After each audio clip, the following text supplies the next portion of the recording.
자, 지금부터 자산운용사들 스튜어드십 코드 이행 계획들을 점검하는 이제 긴급 좌담회를 시작하도록 하겠습니다. 스튜어드십 코드라는 얘기가 좀 말이 어려워가지고 일단은 우리가 뭐 밖에 기자들한테 얘기할 때는 그냥 우리 기관 투자자들의 기업 가치 제고 활동 뭐 이렇게 설명도 해보고 하고 있습니다. 그동안 우리 주식시장에서는 기업 실적이 좋음에도 불구하고 그 소위 PBR이 기업들의 실적 그 가치를 평가하는 PBR이 뭐 1 미만, 0.8 미만인 소위 말하는 주가 누르기를 하고 있는 이제 기업들이 많다. 코리아 디스카운트의 중요한 이제 원인이어서 기관 투자자들이 이제 그런 좀 주가 누르기를 비롯해서 기업 가치를 제대로 평가받지 못하고 있는 기업들에 대해서 기업 가치 제고 활동들을 좀 열심히 해야 된다 그런 얘기들이 많이 있었습니다. 그래서 이제 그 올해부터는 좀 기관 투자자들의 그런 기업 가치 제고 활동, 스튜어드십 활동들에 대해서 이제 그 이행 평가 이런 것들을 좀 국민연금도 하기로 했고 뭐 금융위원회도 하기로 했고 그래서 그거를 이제 내년에 우리 자산운용사들이 뭐 국민연금으로부터 자산유택 규모나 자산유택 정도를 받을 때 이제 상당히 그런 중요한 실적 평가로 이제 반영을 하겠다 이렇게 하고 있습니다. 뭐 다른 해보다는 좀 자산운용사들이 이런 스튜어드십 활동에 대해서도 좀 다른 자세로 임해 주셔야 되지 않을까. 또 그게 우리 주식시장을 좀 활성화하고 지금은 뭐 좀 조정기를 거치고 있습니다만은 지속적으로 우리 주식시장을 활성화하는데 굉장히 좀 중요한 역할을 할 거다 이렇게 기대도 하고 있고요. 또 실제 일본에서도 그런 스튜어드십 코드 활동들이 그 10여 년 동안 지속되면서 일본 주식시장을 한 3배의 규모로 키워내는데 이제 상당히 큰 역할을 했다 이렇게 이제 평가를 받고 있어서 저희들도 우리 자산운용사들이 그런 기업 가치 제고 활동들을 열심히 해주시고 그런 것들이 이제 지속적으로 평가되고 또 이렇게 향상되면서 우리 주식시장을 그 키우는데 상당히 역할을 해줄 것이다 이렇게 이제 기대를 하고 있습니다. 그래서 오늘 이제 그런 얘기들을 한번 같이 좀 점검해 보는 것으로 하고요. 그래서 오늘 이제 주체가 저희 그 코리아 프리미엄 K 자본시장 특별위원회 주체로 이제 진행이 됩니다. 우리가 시리즈 토론을 할 예정입니다. 그래서 또 내일은 지금 그 정부, 국민연금, 뭐 보건복지부, 금융위원회, 금감원하고도 이제 요 비슷한 주제 같이 그 정책 그 간담회를 지금 할 그런 예정에 있습니다. 먼저 그래서 우리 위원장님이신 오기영 의원님의 인사말 듣고 다른 의원님들 인사말 듣고 그다음 사진 찍고 그다음에 우리 자산운용사들 얘기를 듣는 거로 하는데 자산운용사들 얘기는 조금 언론이 좀 그 빠진 상태에서 좀 자유롭게 얘기하는 게 좋겠죠. 그래서 그건 좀 비공개로 진행을 하고 이렇게 하도록 하겠습니다. 먼저 우리 오기영 위원장님 말씀 듣도록 하겠습니다. 예, 오늘 귀한 시간 일부러 이렇게 내주셔서 함께해 주셔서 고맙습니다. 실제 자산운용사 실제 일하시는 분들의 말씀이 이제 정책 그 저희들이 논쟁하는 과정에서 같이 교류하고 또 방향을 잡을 필요가 있지 않을까 싶습니다. 지금 자료집을 하나 가져왔습니다. 저희들이 한 번씩 토론하면 그냥 그게 이례적으로 소비하지는 않고요. 작년 1월 달에 이 김남근 의원님이 주도적으로 해서 스튜어드십 코드 일본은 어떻게 성공했고 한국은 왜 실패했나. 저는 이 문제식 자체가 지금도 이 단어가 유의하다고 봅니다. 일본에서 한 10년 동안의 밸류업 정책을 추진하는 과정에서 핵심적인 키워드를 일본 스스로가 코퍼레이트 가버넌스 코드와 스튜어드십 코드라고 이야기를 하고 있습니다. 그런데 대한민국은 7, 8년 전에 이 스튜어드십 코드를 도입을 했는데 실제 이게 있는지 없는지를 국민들이 잘 알지를 못하고 투자자들도 제대로 인식하고 있지를 못합니다. 뭔가 변화가 필요하지 않나 이렇게 봤고 작년에 제가 국정교육원에서 국정과제를 설정하면서도 이 자본시장 선진화의 일부 내용 중 하나로서 스튜어드십 코드의 이행 상황을 점검하고 실질화시키는 고민을 좀 해보려고 합니다. 그걸 실제 했는데 그 뒤로 몇 달 동안 제가 상법 개정만 좀 추진을 해왔지 스튜어드십 코드에 대해서 제대로 점검을 하지 못했습니다. 이제는 제3차 상법 개정 이후에 스튜어드십 코드 점검과 어떤 이제 서로의 제도적 변화의 방향들을 좀 더 적극적으로 고민을 할 거고 특히 김인우 의원님과 이제 김남근 의원님 또는 이 여러 의원님들이 그 연금과 관련해서 직접적으로 고민하신 분들께서 정책적 대안들을 좀 제시할 걸로 봅니다. 그런데 그 대안이라고 하는 것 자체가 오늘 함께 하시는 분들과 같이 소통하는 과정 속에 나오는 그런 내용들을 반영해서 좀 풀어가지 않을까 싶습니다. 아직 금융위원회나 금융감독원이나 거래소나 보건복지부가 적절한 대안을 내고 있는가 저희는 그렇게 보지는 않습니다. 오히려 그 고민들을 좀 뛰어넘어서 함께 좀 방향들을 좀 잡아가야 되는 거 아닌가 이렇게 생각합니다. 다시 한번 함께해 주셔서 고맙습니다. 그 다음에는 이제 우리 김윤 의원님이 이제 우리 보건복지부에 계시지만은 국민연금의 이제 스튜어드십 코드 활동들도 이제 점검을 하실 거고, 국민연금이 자산운용사들 스튜어드십 코드에 대한 이행 평가와 점검을 하는 거에 대해서도 또 보건복지위원회 차원에서 이제 점검을 해서 전 스튜어드십 코드 관련해서는 우리 보건복지부가 상당히 좀 역할을 좀 해주실 텐데 그걸 좀 담당하기로 돼 있으십니다. 우리 김윤 의원님 인사 말도록 하겠습니다. 네, 안녕하십니까. 보건복지위원회에서 일하고 있는 김윤입니다. 김남근 의원님께서 말씀하신 것처럼 그 국민연금이 그 우리나라 주식 투자의 상당 부분을 그 담당하고 있는데, 그렇기 때문에 국민연금의 스튜어드십 코드를 강화하는 것이 대한민국 자본시장의 신뢰도를 높이고 주식시장을 활성화하는데 굉장히 중요한 역할을 담당한다고 생각합니다. 그래서 저희는 국민연금법 개정을 통해서 국민연금이 위탁 운용하는 기금에 대해서 자산운용사들의 스튜어드십 코드 이행 활동에 대한 평가의 내용을 좀 크게 강화하고, 이것을 위탁 운용사 선정에 보다 그 적극적으로 활용하는 방안을 고려하고 있습니다. 그것과 함께 현재 이제 상장 주식에 한정되어 있는 스튜어드십 코드 이행 점검을 다른 부문의 자산으로도 확대하는 것까지를 포함한 국민연금법 개정안을 좀 준비하고 있습니다. 그래서 오늘 자리에서 여러 자산운용사들의 의견을 잘 듣고 저희가 법 개정안을 어떻게 내야 될지를 준비하는데 참고하도록 하겠습니다. 국민연금의 스튜어드십 코드 이행 강화가 코리아 디스카운트를 넘어서 코리아 프리미엄을 달성하는데 저는 가장 핵심적인 역할을 담당하는 부분이라고 생각을 하고 있습니다. 좋은 의견 부탁드리겠습니다. 감사합니다. 그렇죠. 우리 연금 개혁과 관련해 가지고는 이 수익률 개선에 관한 얘기들이 많이 논의가 안 됐는데, 현재보다 수익률이 1, 2%만 높아져도 국민연금의 고갈 시점이 한 7년 정도 뒤로 늦춰진다라는 그런 이제 분석이 있습니다. 그래서 국민연금 입장에서도 그 수익률 제고를 위해서 투자 대상인 기업들의 기업 가치 제고를 위한 활동들을 굉장히 좀 강화할 것들을 요구받고 있어서 그런 점에 대해서는 이제 앞으로 좀 그 타이트하게 좀 점검하고 그렇게 해나가도록 하겠습니다. 우리 상법 개정을 통해서 이제 주로 우리 주식시장에 이제 그 안심하고 투자할 수 있는 환경을 만드는 신뢰도를 높여왔는데요. 우리 법사위에서 그 상법 개정을 주도해 오신 우리 박규택 의원님 인사 말도록 하겠습니다. 예? 안 하시겠는데 잘 지켜보겠다 그러십니다. 네, 다음에 이제 금융기관 출신이시죠, 우리 박홍배 의원님. 우리 은행 등 이제 금융기관들이 또 적극적으로 이 스튜어드십 코드 활동들을 좀 해주셔야 되는데요. 우리 박홍배 의원 인사 말도록 하겠습니다. 네, 저는 2017년부터 3년 동안 그 노조 위원장으로서 그 직원들이 가지고 있는 우리 사주조합 지분으로 주주 제안을 했던 적이 있습니다. 당시에 국민연금이 일부 찬성 의견을 내기도 했었었고, 또 모 국내 연금은 저희한테 의결권을 위임하기도 했었었는데 해당 세 번의 주주 제안이 성공하지는 못했습니다. 외국인 지분이 워낙 많은 금융지주 회사였기 때문에 한계 부딪힐 수밖에 없었었는데요.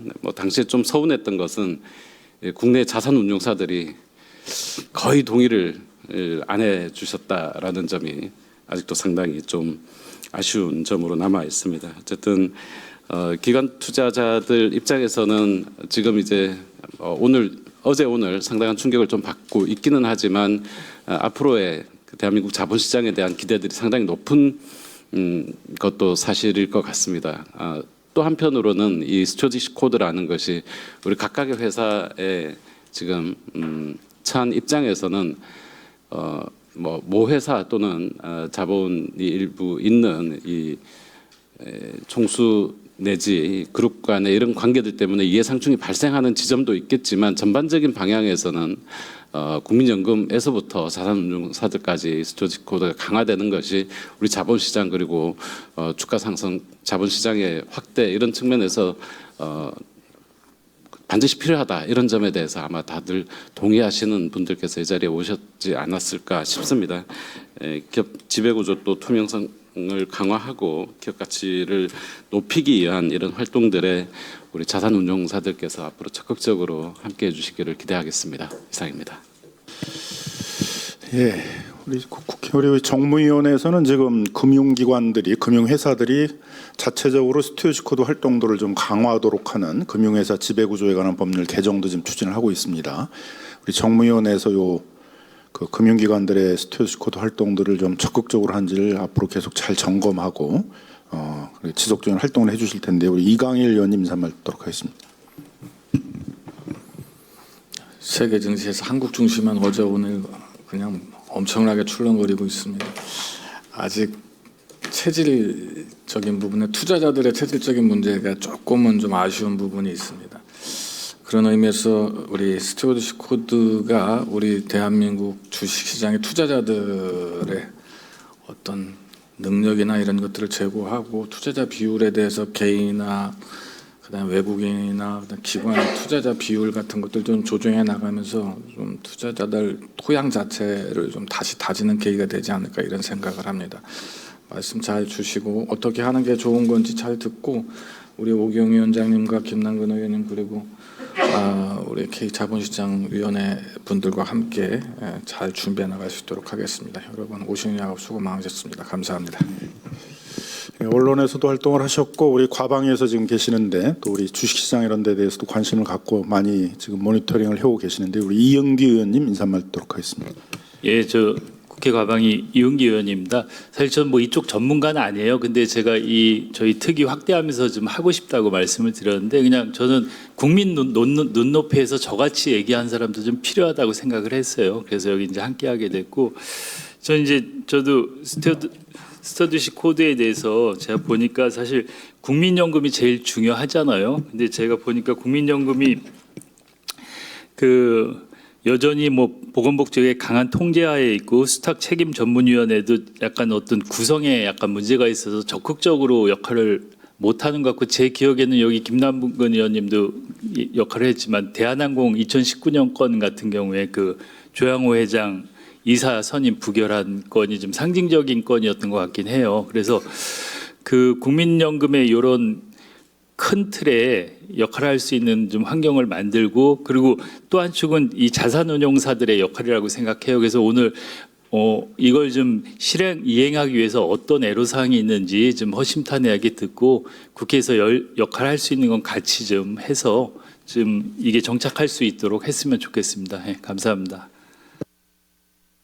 네, 일단 사진을 찍고 그리고 또 이제 본격적으로 시작하도록 하겠습니다. 일로 오시죠. 네.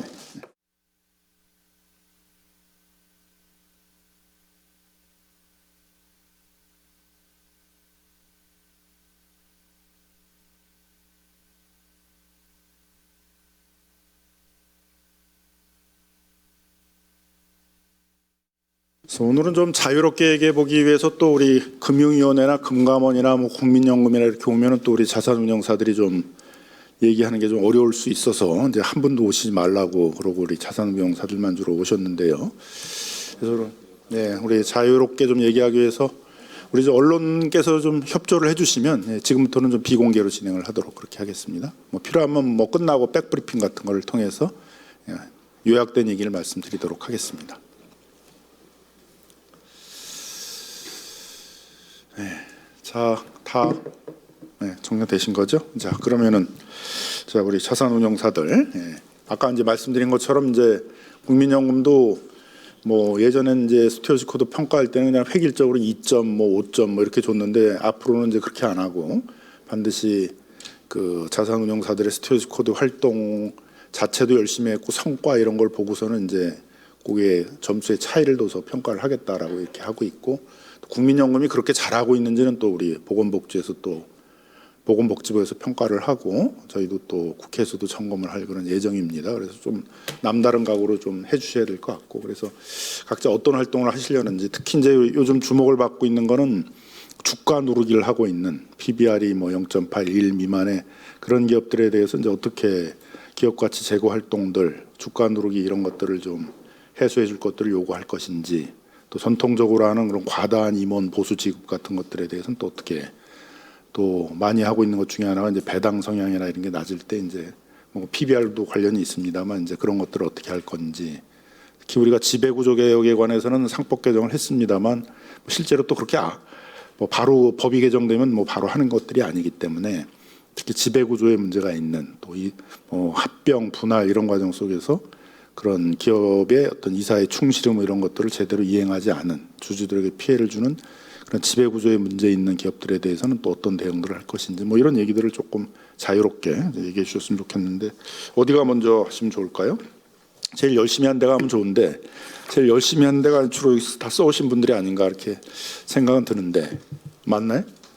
안 써오신 데가 열심히 안 했다는 얘기가 되니까 또 이제 그러긴 하는데 그래도 일단은 이제 일단 써온 데부터 하시죠. 어디부터 하실까요? 옛날에 한번 오셔가지고 아몬디가 한번 먼저 하셨으니까 한번. 예, 안녕하십니까. 저는 NH 아몬디 자사운용에서 주식운용 부문을 맡고 있는 박진호라고 합니다. 일단 저는 이제 제가 판단하기에 이 정책의 힘이 참 크다라는 생각을 했습니다. 예를 들면 분리과세 관련해서 기업들이 어떻게든 배당 성향 25%에 성장률 10% 맞추든지 아니면 배당 성향 40%를 맞추려고 삼성전자도 추가로 1조 5천원인가 더 해서 이게 고객들이 뭘 원하는지 투자자들이 뭘 원하는지를 이게 사회 분위기가 이러니까 알아서 해주는 게 분명히 좋아진 것 같습니다. 그래서 저는 이제 스튜어드십 코드는 제가 이제 기본적으로 저는 관련된 펀드를 한 4조 정도 운용을 했고 거의 20년 가까이 운용했지만 말씀하신 대로 점수에 근거해서 사실은 운용을 할 수밖에 없었습니다.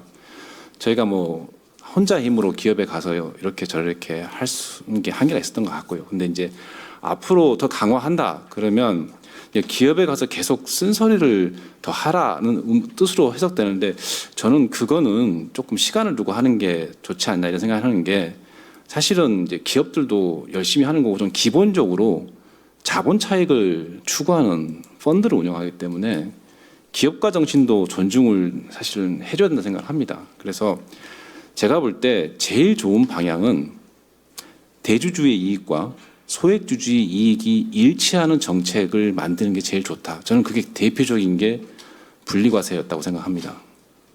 근데 제가 진정으로 원하는 이상적인 대주주는 어떤 대주주냐면 일론 머스크랄지 제프 베이조스처럼 열심히 주가 올리고 열심히 해서 주식 팔고 나가는 겁니다. 근데 우리나라는 대주주들이 나는 가계 재산을 물려받았고 내 후손에게 물려줘야 된다는 어떤 사명을 안고 있는 것 같습니다. 근데 뭐 그렇게 하시는 걸 제가 뭐라 할 수는 없지만 제일 좋은 거는 주가 열심히 띄우셔가지고 잘 팔고 나가십시오 하고 사회적 분위기가 만들어졌으면 좋겠습니다. 우리나라 사람들은 대주주가 주식 팔면 책임감이 없다고 뭐라 하지 않습니까? 저는 그러지 않았으면 좋겠습니다. 최선을 다해서 주가 올리고 잘 팔고 나갈 수 있게끔 해주는 그게 저는 그렇게 제도가 만들어지고 저희도 그렇게 뭐 스튜어드십 코드처럼 사실 그랬으면 좋겠거든요. 제 개인적인 생각은 그렇습니다.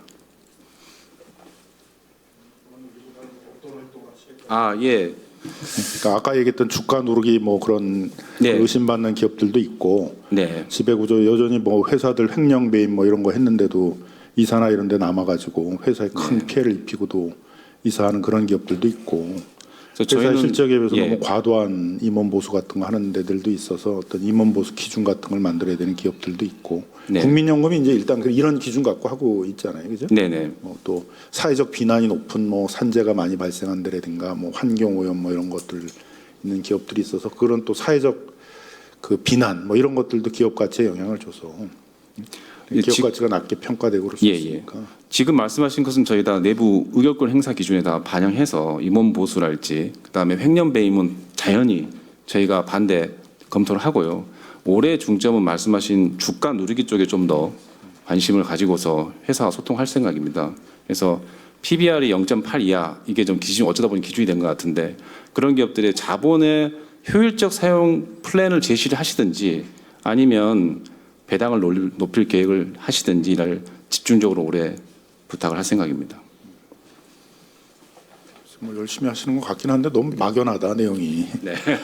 예를 들면 뭐 한화같이 이제 요즘 방산 많이 떠가지고 실적 엄청 좋고 영업이익이 이제 막 무슨 뭐 한 해에 2조 막 이렇게 되는데 회사의 시총 자체가 2조밖에 안 되는 그런 회사들도 있어요. 그러니까 이건 누가 보더라도 뭐 주가 누르기가 기업의 이제 그 경영권 승계를 앞에 두고 그런 데들도 있는데 스스로 사회적 여론이 있으니까 뭐 하나도 뭐 4천억의 자사주를 뭐 소각하고 막 이런 걸 하지만은 스스로만 갖고 힘들지 않아요. 그죠? 예를 들면 이제 그런 기업들에 대해서 그러면 어떻게 해서 그런 좀 이 주가 누르기 뭐 이런 것들의 해소를 어떻게 하도록 요구할 건지 뭐 좀 이런 좀 구체적인 얘기가 있어야 되지 않겠어요? 그 부분만 놓고 보면 저희 쪽은 아직 결정을 못 하고 있습니다. 왜냐하면 지주회사는 저희는 듀얼 상당히 돼 있지 않습니까? 자회사도 상장돼 있는데 지주사를 PBR 100까지 올리는 게 이론적으로 맞는지에 대한 저는 사회적 검토 내지는 저희 회사의 검토가 필요하다 생각해서 지주회사의 디스카운트를 거의 파까지 올려라라고 하기에는 아직은 제가 이론적으로 모자란 것 같습니다. 지주회사는 그렇고 그럼 자회사는 어떤가요? 자회사는 저는 영업사원과 경쟁력으로 평가하는 거라서 의도적으로 주가를 자회사 예를 들면 뭐 이런 현대모비스랄지 이렇게 지배 구조가 아직 완성되지 않은 걸 의도적으로 누른다고 있는 게 아니냐 이런 의심을 받는 그런 기업에 있어서는 저희가 엊그제 CF도 만나고 해서 우려를 전달했습니다. 그래서 그런 케이스 같은 경우는 뭐 적극적으로 대주주의 이익을 위해서 일부러 영업이익을 안 내고 있는 게 아니십니까? 라고 의사 전달을 했고요.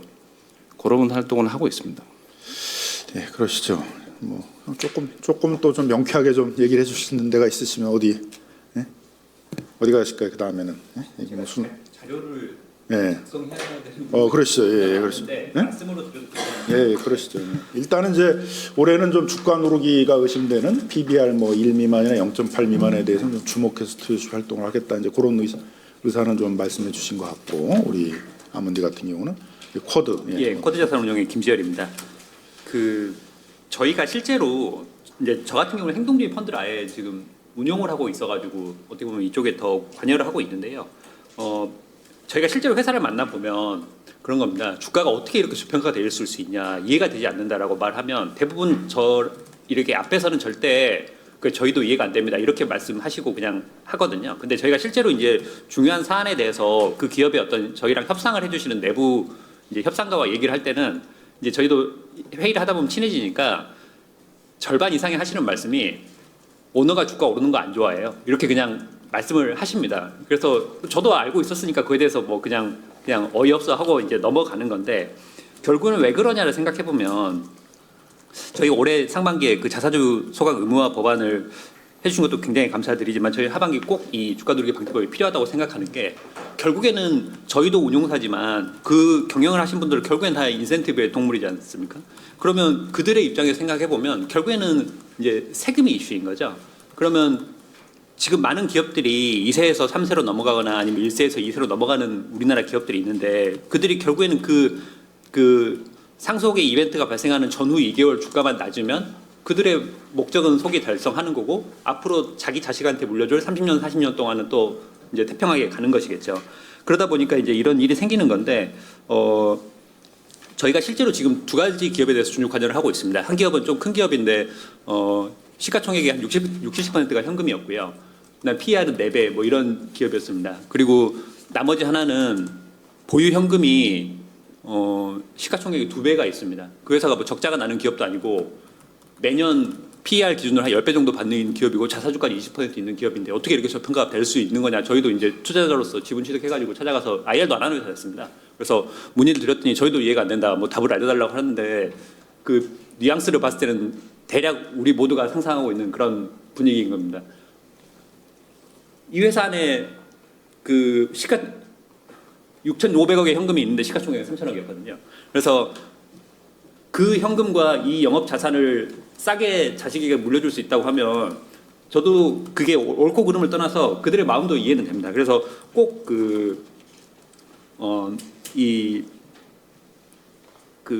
우리나라 PBR 0.8배가 기본 지금 상증세법 평가 자산평가 0.8배에서 나온 것으로 알고 있는데 그것에 대해서 꼭 한번 이렇게 추진을 해주십사. 그렇게 되면 저는 기업들이 저희가 가서 뭐 말하지 않아도 알아서 할 것이라고 생각합니다. 왜냐하면 그러면 그들이 상속세를 마련할 수 있는 방법은 지분을 팔아도 아마 안 될 거거든요. 지금 예를 들어 PBR이 0.2배다. 그럼 회사를 다 팔아도 상속세 못 낼 겁니다. 그러면 그들이 할 수 있는 선택은 적극적으로 주가를 올리고 투자자와 소통하고 주주 환원을 높여가지고 누가 옆에서 뭐라고 하지 않아도 아마 알아서 할 것이라고 저는 생각하고 있습니다.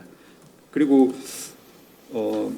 그러니까 이사회 충실 의무 관련해서는 이게 워낙 작년 재작년에 사회적 이슈가 되다 보니까 예를 들어서 뭐 합병이라든지 이런 거는 아무래도 예전보다는 좀 조심하고 있는 것 같습니다. 근데 아직도 많은 중견기업들이 일감몰아주기나 이런 것들을 하고 있거든요. 그래서 저희도 사실은 이런 부분에 대해서 필요하다면 주주대표 소송을 해서라도 좀 이런 부분에 대해서는 운용사단에서 이제 앞으로 판례도 남기고 해서 준비를 하려고 하고 있습니다. 이 정도 말씀입니다. 예, 예. 그래요. 스튜어디시 코드 활동이 국민연금, 그러니까 스튜어디시 코드 활동에 내어보게 되면 이제 쭉 뭐 처음에는 이제 그런 뭐 아무튼 뭐 주가 누르기, 뭐 이 과도한 임원 보수, 뭐 지배 구조 문제 이런 거 있는데 개선을 하지 않으면 비공개 대화를 하고, 그다음 비공개 대화를 해서도 해결이 안 되면 비공개 중점 대상 기업으로 리스팅을 하고, 그것도 안 되면 공개 대화를 하고 뭐 공개 리스팅까지 한다 이렇게 돼 있고, 실제로 국민연금이 이제 뭐 공개 중점 리스트까지 간 건 한 2개 정도 기업이 있었던 것 같은데, 그거보다 안 되면 이제 적극적 뭐 경영 개선 활동으로 주주 대표 소송 이런 걸 한다 이렇게까지는 돼 있어요. 근데 아직도 이거와 관련해서 우리 기관 투자자들이 주주 대표 소송 이런 거에 나갔던 예는 없었던 것 같은데, 아무튼 그런 것도 적극적으로 고민을 하고 계시다. 예. 제가 실은 전 직장이 예. 어디 국내 대형 운용사였거든요. 네. 근데 제가 편지만 보내도 저희 그 마케팅 대표님한테 전화하십니다. 그 회사에서. 그래가지고 어디 좋게 봤는데 서운하네요 하면서 퇴직연금 빼고 말아요 막 이러시거든요. 그러면 저희 입장에서는 참 이게 그러니까 이게 뭘 나쁘다 이렇게 말할 수가 없는데 나중에 아니면 평가할 때 그런 회사들도 한번 얘기를 해주시오. 그래서 이제 자꾸 그 기관 투자자들 뭐 압박해가지고 그런 스튜어디시 활동 못하게 하고 이제 그런 기업들에 대해서는 이제 좀 우리 사회에서 좀 제대로 알고 그런 사회적 평가도 받도록 하고 이제 그렇게 할 테니까요. 퇴직연금 빼요 말아요 이런 행태 때문에 퇴직연금 하면서 그런 기회자들을 바꾸려고 했죠. 네. 퇴직연금 분단에서 공정하게 알겠습니다. 근데 제가 이런 얘기 하면 또 싫어하시는 분들 계실 것 같아가지고 제가 이 자리에서 아니 오늘 그래서 다 나오고 좀 허심탄회하게 얘기해 보자는 거잖아요. 그러니까 그런 우리 기관 투자자들의 또 어려움이나 애로 사항들도 한번 잘 저희들이 파악을 해서 아무튼 뭐 일단 우리가 그런 메시지는 한번 국회에서도 뭐 기관 투자자들한테 뭐 우회적으로 그런 압박하고 뭐 퇴직연금 빼겠다 이런 거 하면 그런 기업들은 이제 가만 안 두겠다 이제 그런 신호는 저희들도 뭐 정확히 할 테니까요. 근데 저도 말씀드렸지만 현실적으로 이걸 바꾸는 거는 굉장히 좀 아니 그렇게 하면은 이제 생각을 우리 합니다. 주시장 활성화 안 돼. 일본에 있는 기관 투자자들이 그런 벽을 넘고서는 일본도 아주 대표적인 그런 디스카운트돼 있는 주식시장을 가진 나라였는데 10년 동안 이제 이걸 극복하면서 꾸준하게 활동을 해서 지금 3배까지 끌어올린 거잖아요. 기관 투자자들의 역할이 컸는데 네. 우리가 지금 기관 투자자들의 역할이 지금 굉장히 지금 이렇게 뭐 소극적이시니까 그런 거잖아요. 그러니까 조금 우리도 10년 만에 주식시장 3배로 키우려면 기관 투자자들이 좀 역할들이 있으셔야지. 아무튼 그런 거에 어려움들은 같이 해결해 나가는 걸로 하고. 그 다음에는 이제 어디 할까요? 아무래도 뭐 제일 크게 운영하는 데 중에 하나인 우리 뭐 삼성 이런 데가 어떻게? 네, 안녕하십니까. 삼성자산운용의 양재명입니다. 저희 회사가 이제 운용하는 주식도 많고 규모도 크고 종목도 다양하다 보니까 작년 기준으로는 저희가 의결권을 행사한 그 기업 수가 340개가 조금 넘는 수준입니다.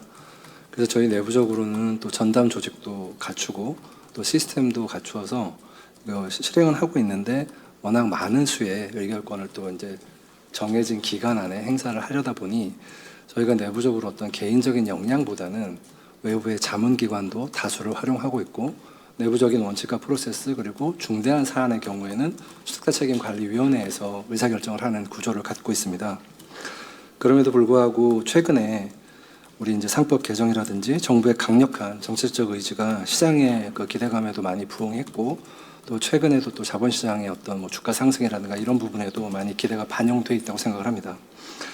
그래서 작년 같은 경우에도 아까 343개 저희가 그 회사에 대해서 의결권 행사했다고 말씀드렸지만 안건에 대한 반대율도 저희가 작년에 한 10%를 좀 넘게 반대 그 의결권 행사를 함으로써 거수기라는 오명을 좀 벗어나고자 저희도 많이 노력을 하고 있습니다.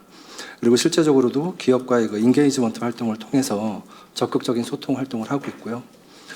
그럼에도 불구하고 이제 우리 자본시장에서 말씀 주신 것처럼 기관 투자가들의 역할이 좀 제한적이었다라는 지적에 대해서도 동감을 하고 여전히 시장의 높은 기대치에 좀 미치지 못한다라는 부분에 대해서는 저희가 엄중히 자성을 합니다. 그래서 단순한 투표권 행사를 넘어서 능동적인 역할을 하려고 내부적으로 계속 프로세스를 개선하고 있습니다. 특히 이번 3월에 정기주총 앞두고 주목되는 부분은 상법 개정 취지를 반영해서 정관 변경 안건이 대폭 늘어나고 있다라고 하는 게 사실입니다.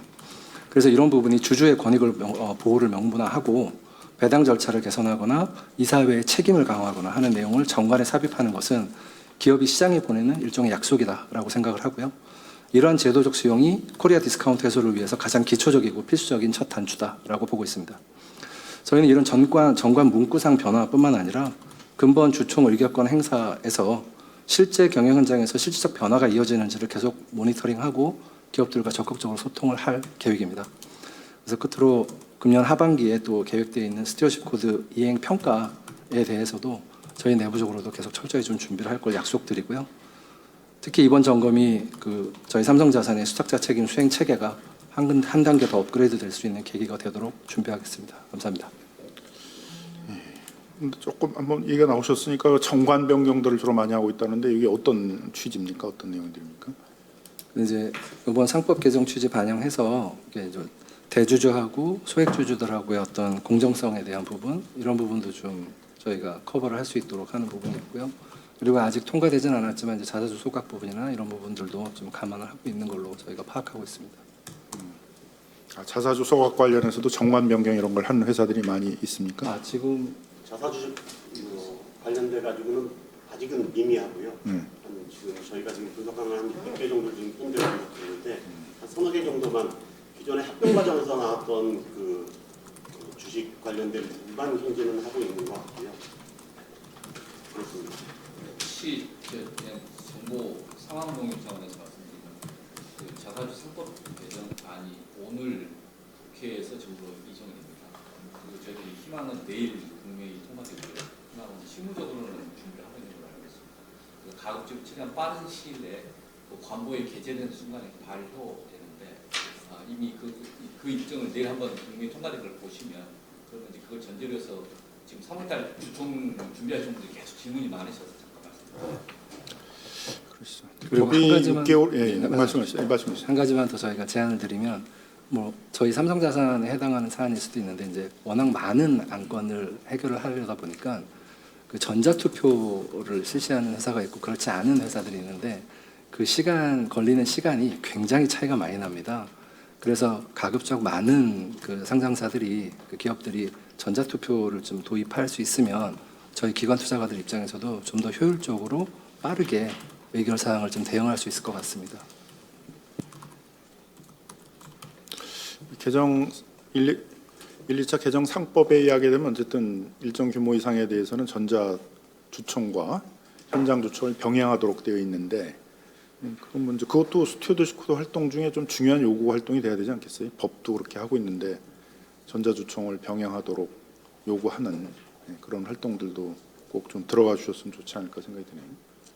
현재 지금 2주 이상 기업들에 대해서는 대부분 정관에 이걸 변경하는 걸로 많이 올라와 있습니다. 그 이상으로 확대가 이주 아닌 기업들로 2조 하는 것만 해도 뭐 그렇게 법 개정이 쉬운 게 아니에요. 법 개정할 때 재개하면 엄청 두들겨 맞아야 되고 뭐 경제지들이 그냥 다 재개편으로 들어서 뭐 다 두들겨고 그러니까 하는데 어쨌든 근데 2조가 이제 일사불란하게 되면서 효율성이 있다. 지금 말씀하신 것처럼 그는 효율성이 있다면 이제 그거 확대하자 그런 입법도 가능하겠죠. 그럼 이제 바로 하는데 우리 박홍배 의원님. 예, 아까 뭐 우선 초기 단계에서는 의결권 자문기관들의 의견을 좀 먼저 구하고 참고하신다라고 얘기를 하셨는데 이제 국내외 자문기관들이 있는데 활용 현황은 어떠한지 그리고 사실 그 해외 자문기관들도 이 사람들이 정말 그 소수 주주를 위한 자문 의견을 내는 게 맞는지에 대한 의구심이 들 때가 간혹 있습니다. 그 문제점은 없다고 생각을 하시는지 궁금합니다. 저희가 이제 자문기관을 총 4군데를 사용을 하고 있는데요.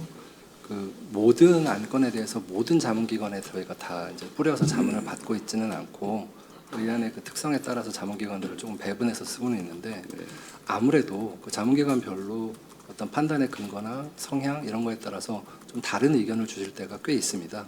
그래서 그런 부분에 있어서도 단순히 자문기관이 주는 의견을 그냥 100% 수용하는 게 아니라 내부적으로 그런 내용들을 다시 한번 저희가 의사결정하고 그걸 참고 삼아서 의사결정할 수 있는 프로세스가 각 회사별로 마련되는 게 좀 더 중요하다고 판단하고 있습니다. 그럼 일반적으로 해외 주주가 많은 회사들 같은 경우에는 ISS 클래스 루이스에 주시고 저희가 그 ISS 쪽에 해외 기관에는 맡기진 않습니다. 네. 해외 기관은 아직, 네, 직접 저희는 사용하지 구하지 않고 않으시고 사사에 그럼 네. ES 기준은 하고 서스틴베스터 하고 네. 뭐 이런 데다가 주시. 근데 요거는 이쪽에다 주시고 요거는 이쪽에다 주셔서 하나 의견을 받으신 다음에 내부적으로 다시 검토하셔서 맞습니다. 결정하시다 말씀이신 거죠. 네. 큰 이슈가 있는 거는 여러 회사에 같이 의뢰를 줘서 그걸 비교하기도 하고요. ES 기준원이 요 의견을 주는 거에 대해서는 좀 이해 충돌 문제가 금융위가 아마 ES 기준원한테 이행 평가를 맡길 그래서 이제 저희는 지금 같이 하라는 취지인데 지금 국민연금도 할 거고 ESG 기준원도 할 거고 뭐 금감원도 해야 된다. 금감원도 아마 그 이제 뛰어들고 이제 아마 이럴 수 있는데 ESG 기준원이 의결권 또 자문을 하면서 나중에 기관 투자자들 스튜어드십 코드 활동들에 대한 이행 평가를 하는 게 약간 좀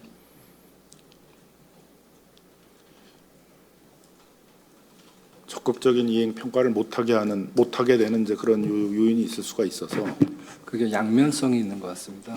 뭐 금감원이나 감독기관에서 하시는 게 명분상으로는 맞을 수 있는데 실제로 커뮤니케이션을 지속적으로 해오고 이런 부분에 있어서 의결사항을 어떻게 결정하는지를 잘 알고 있는 기관이 또 기준을 만들고 시행을 하는 것도 충분히 필요하거든요. 너무 형식적으로 치우칠 수 있는 부분을 보완할 수 있다는 것도 양면성이라고 생각합니다. 뭐 아무튼 그건 이제 저희가 내일 지금 또 우리 당정 협의를 하면서 할 예정인데 ESG 기논이 평상시에 그런 의결권 자문을 하면서 나중에 이행 평가를 할 때 아무 문제 없겠냐 양심에 손을 얹어보고 난 떳떳하게 할 수 있다 그러면 이제 하는데 아무튼 내일 아무튼 양심에 손을 얹어보고 떳떳하게 할 수 있다 그러면 한번 또 하는데 아니면 이제 한번 또 점검을 해봐야 될 것 같아요. 말씀하셨던 그 이해상충 이슈는 상당히 큰 이슈이긴 합니다. 예를 들어서 저희가 좋은 평가를 받기 위해서 많은 자문을 맡긴다든지 그런 운영사 입장에서 그런 이슈도 있을 수 있어서 예. 이해상충 이슈는 해결이 돼야 되는 게 아닌가라는 기관 투자자들은 어쨌든 이해상충 문제가 있을 수 있어서 평가를 한다 그러면 그냥 ESG 기준원에다가 의도적으로 이제 많은 자문 의견을 구하려고 할 가능성이 있다. 어쨌든 해외 투자자들도 그 한국에서 스튜어디십 코드를 도입했는지 자체를 잘 모르는 곳들도 많이 있다. 그리고 이 위상 자체가 그래서 산하의 자회사인 ESG 기준원의 하나의 규정처럼 되어 있는 것 자체가 어떤 뭐 시장에 주는 시그널이나 이런 것들에서도 그래서 꼭 이제 금융이나 금감원 산하의 규정으로 좀 갔으면 좋겠다라는 의견을 얘기하시는 내일 분들이 박범계 의원도 꼭 오실 거지 당정협의 할 때. 계십니다. 제가 내일 일정이 하나 겹쳐가지고 오셔가지고 그 얘기만 하고 가. 그 얘기만 딱. 지금 그 얘기만 딱. 녹화를 하나 하고 갔어요. 그 얘기만 딱. 네. 그 다음에는 이제 어디 하실까요? 네. VIP. 네. 그러니까 오늘 요거 안 써오신 분들은 다 써 주셔야 돼요. 사후적으로라도 가셔가지고 다 주셔야 되는데 저희들 또 이걸 갖고 있다가 이제 어떻게들 하시려고 그런지 좀 되니까 요걸 하나씩 좀 다 주시는 걸로 하고 우리 VIP요. 예. 안녕하십니까. 안녕하십니까. VIP 자산운용 대표 맡고 있는 김민국입니다. 저희는 뭐 상당히 적극적으로 이런 뭐 행동주의나 이런 걸 한 편인데 이제 저희가 우호적으로 좀 적극적으로 뭐 이렇게 한 편인데 저희는 이제 국내 주식으로 10조 원 정도를 운영하고 있습니다. 그래서 저희가 직접 공시하고 있는 회사 30개 정도 되는데요. 저희는 이제 상당 부분 이제 주가 누리 방지 법안 추진도 그렇지만 뭐 자산 소각 의무화나 이런 것들 저희가 투자하는 회사들은 상당 숫자는 0.8배 미만의 회사들 뭐 사실 지수가 오른 것들에 비해서는 그 저평가 종목들이 안 올라서 상대적으로는 좀 고생을 하고 있는데 그래도 많이 도와주신 덕분에 배당 분리과세나 자사주 매입 소각 등에 대해서 옛날에 상상할 수 없었던 부분인데 특히 여기 계신 의원님들이 되게 노력을 해주셔서 저희는 상당히 도움을 많이 받고 있습니다. 그리고 회사들하고 얘기할 때도 상당히 달라져 있다 이런 모습들을 보고 있고요. 뭐 아까 얘기하셨던 주가 누르기 방지 법안에서 저희도 제가 이제 언론 인터뷰나 이런 걸 통해서 뭐 대표적인 케이스 신도리코나 이런 걸 얘기로 케이스 한번 드렸던 적이 있는데 이 회사 같은 경우 예를 들면 시가총액이 한 4천억 정도 되는데 자사주를 한 20% 정도 그리고 현금도 한 7, 8천억 있고 그리고 그 성수동의 땅이 한 1조 원 정도 되는데 그러니까 이거를 이제 상속을 하려고 하면은 2조 원 정도에 해당하는 이제 세금을 내야 되는데 상장돼 있기 때문에 한 5분의 1 정도만 세금을 내더라도 전부 다 세금을 세이브할 수 있는 이런 부분인데 이게 비상장 상태면은 그냥 세금을 5배 가까이 혹은 최소한 4-5배를 내야 되는 건데 상장돼서 주가가 저평가돼 있고 주주정책 이런 것들 특별하게 하지 않으면은 되게 저평가돼. 물론 이제 복사기나 이런 것들이 이제 사양 산업이기 때문에 그럴 수 있다라고 생각하는데 최소한 정의적인 측면에서 볼 때는 상장사 대비 비상장사 대비해서도 보통 상장사들 규모가 더 크고 사회적으로 미친 영향이 많은데 그래서 그런 것들에 대해서 오히려 그러니까 더 못한 사람한테 상을 주는 상속세를 깎아주는 이런 그 측면에서 봤을 때는 주가 누르기 방지 법안 꼭 필요하고 이게 되면은 나중에 되면은 이제 일정 부분 물납을 할 수도 있고 다양한 뭐 대안들을 검토하시고 계신 걸로 알고 있는데 그래서 최소한 비상장사 상대적으로 적은 규모의 비상장사한테도 적용되는 이런 부분 같은 경우에는 뭐 그 주가 누르기 방지 법안 꼭 어떤 반발이 있더라도 꼭 통과시켜줬으면 좋겠다라는 투자자 입장에서는 그런 게 있습니다. 그리고 최근에 뭐 케이스를 또 하나 얘기 들면 예를 들면 한양 ENG 같은 회사 같은 경우에는 1월 26일 날 이제 회장이 사망했는데 매년 600원 내로 배당을 지급했는데 이번에는 딱 그 배당을 하던 배당도 안 해버리고 그리고 자사주를 4.3% 갖고 있는데 소각하라고 했는데 이것들은 이제 매각을 해버린 거죠. 이제 그 법안 거의 통과가 이제 앞두고 거의 통과했는데 불구하고 종가 대비해서 할인해서 팔아버리고 뭐 그렇게 내버리다 보니까 왜냐하면은 사망 이후 전후 2개월 정도가 상속증여세상의 일종의 시가평가 기간이 되거든요. 그러다 보니까 이런 것들 하는 건데 이걸 아무도 사실은 그 오랜 주주나 기관 투자가 아니면 모릅니다. 그래서 이런 측면에서도 주가 누르기 방지 법안이나 요 관련된 어떤 그것들이 좀 필요하지 않을까 뭐 이런 케이스로서 한번 말씀을 드려봅니다. 그리고 저희가 이제 자료를 이렇게 이 자료를 해가지고 이제 그 준비해서 왔는데요. 이게 얼마 전에도 이제 기관 투자자들 모여가지고 대표님들 모여가지고 여러 가지 뭐 스튜어드 코드 관련된 토의도 하고 저희가 저희 내부적으로는 밸류업 팀이 한 5명 정도가 있습니다. 밸류업 팀이 있어서 회계사나 내지는 세무사나 뭐 컨설턴트나 뽑아가지고 회사들을 바꿔가는 제안서를 이렇게 내는데 이것도 또 마찬가지로 스튜어드 코드 관련돼서 어떻게 이해하면 좋을까 그리고 저희가 경험치와 해외 케이스를 가지고 한번 분석을 해봤습니다. 그래서 스튜어드 코드가 이제 그 의원님께서 김남 의원님께서 이제 자료 만든 것들 참고해서 봤을 때는 운용사가 이제 연평균 우리나라 같은 경우에는 뭐 그 실제적으로 일본 자산 운용사의 2.5% 그러니까 일본 자산 운용사 같은 경우에 연평균 212건 정도의 제한 뭐 이런 것도 하는데 우리나라는 연평균으로 평균 관여 활동이 5.4건 정도 그래서 거의 미미하다시피 하다. 왜 그러냐? 근데 이거를 이제 저 운용사 대표로 왔으니까 막상 비난할 수 없는 게 뭐냐면 모든 사회적인 그 유인이나 이런 것들은 비용 대 편익의 문제입니다. 그러니까 보면 왜 안 하지? 점수를 안 줘서 그런가? 그게 아니라 실제적으로 이에 관련돼서 편익은 되게 운영사 입장에서는 제한적인데 비용이 어마무지 들어가는 부분들이 있거든요. 그럼 그 비용이라는 게 뭐냐라고 좀 더 한동안은 그 소극적 행사하는 이유를 한번 몇 가지 제가 정리를 해왔습니다. 첫 번째는 이제 몇 분들을 얘기해 드렸는데 투자 대상 회사하고 갈등이 있지 않습니까? 그럼 모든 불이익을 받습니다. 예를 들어 애널리스트가 회사에 대해서 셀을 쓰지 않습니까? 그러면 그 사람은 이제 앞으로 정보를 못 받습니다. 뭐 그런 것처럼 운용사가 예를 들면 상장사의 지배구조를 비판하거나 반대표를 던진다. 그러면 일단 IR 담당자가 해당 기업의 정보를 차단하고요. 그리고 사회사하고 저가 면담을 요청하지 않습니까? 이걸 거절하더라도 아무런 그런 불이익이 없습니다. 그리고 뭐 방금 얘기했던 것처럼 금융상품 해지 그리고 심지어는 몇몇 경우에는 인사상의 불이익 뭐 지주의 뭐 금융 지주 계열이나 뭐 대기업 계열에서 하는데 눈치 없이 우리 회장님끼리 잘 하시는데 말이야. 너희들 이런 것들 해갖고 잘라버리면 진짜로 잘라버리거나 뭐 내지는 그 다음에 불이익을 준다든지. 근데 명시적으로 그렇게 하지는 않지만 누가 봐도 아 너 밑보였구나. 저번에 좀 더 좀 제대로 좀 하지. 뭐 저희가 이제 퇴사한 그 임원분들한테도 그런 얘기들 뭐 운영사 대표님이나 운영사 매니저들한테도 내가 그걸 굳이 감수하면서 가는 다른 데로 옮기거나 뭐 이런 것들을 몇 번 봤던 거고요. 그래서 운용사 입장에서는 이거를 할 때 엄청난 불이익을 감수하면서 해야 되는데 아니 무슨 부경을 누리겠다고 뭐 이렇게 생각하는 부분들이 이제 실질적인 불이익의 첫 번째 좀 비용적인 요인이고요. 그래서 뭐 운용사 입장에서는 스튜어디십 코드 통해서 적극적인 의견 개진을 하는데 기업은 여기에 대해서 성실히 답변해야 될 의무가 없거든요. 그리고 이게 만약에 잘못돼서 법적 분쟁에 감정 대리하면 회사는 그 회사에 그 어떤 투자를 하고 있지만은 그 회사에 대해서 모든 정보를 끊어버리는. 너 알아서 해봐. 뭐 이렇게 하고 너 거긴 탐방 받지 마. 그리고 전화 왔더라도 피해버리는 이런 경우들이 많습니다.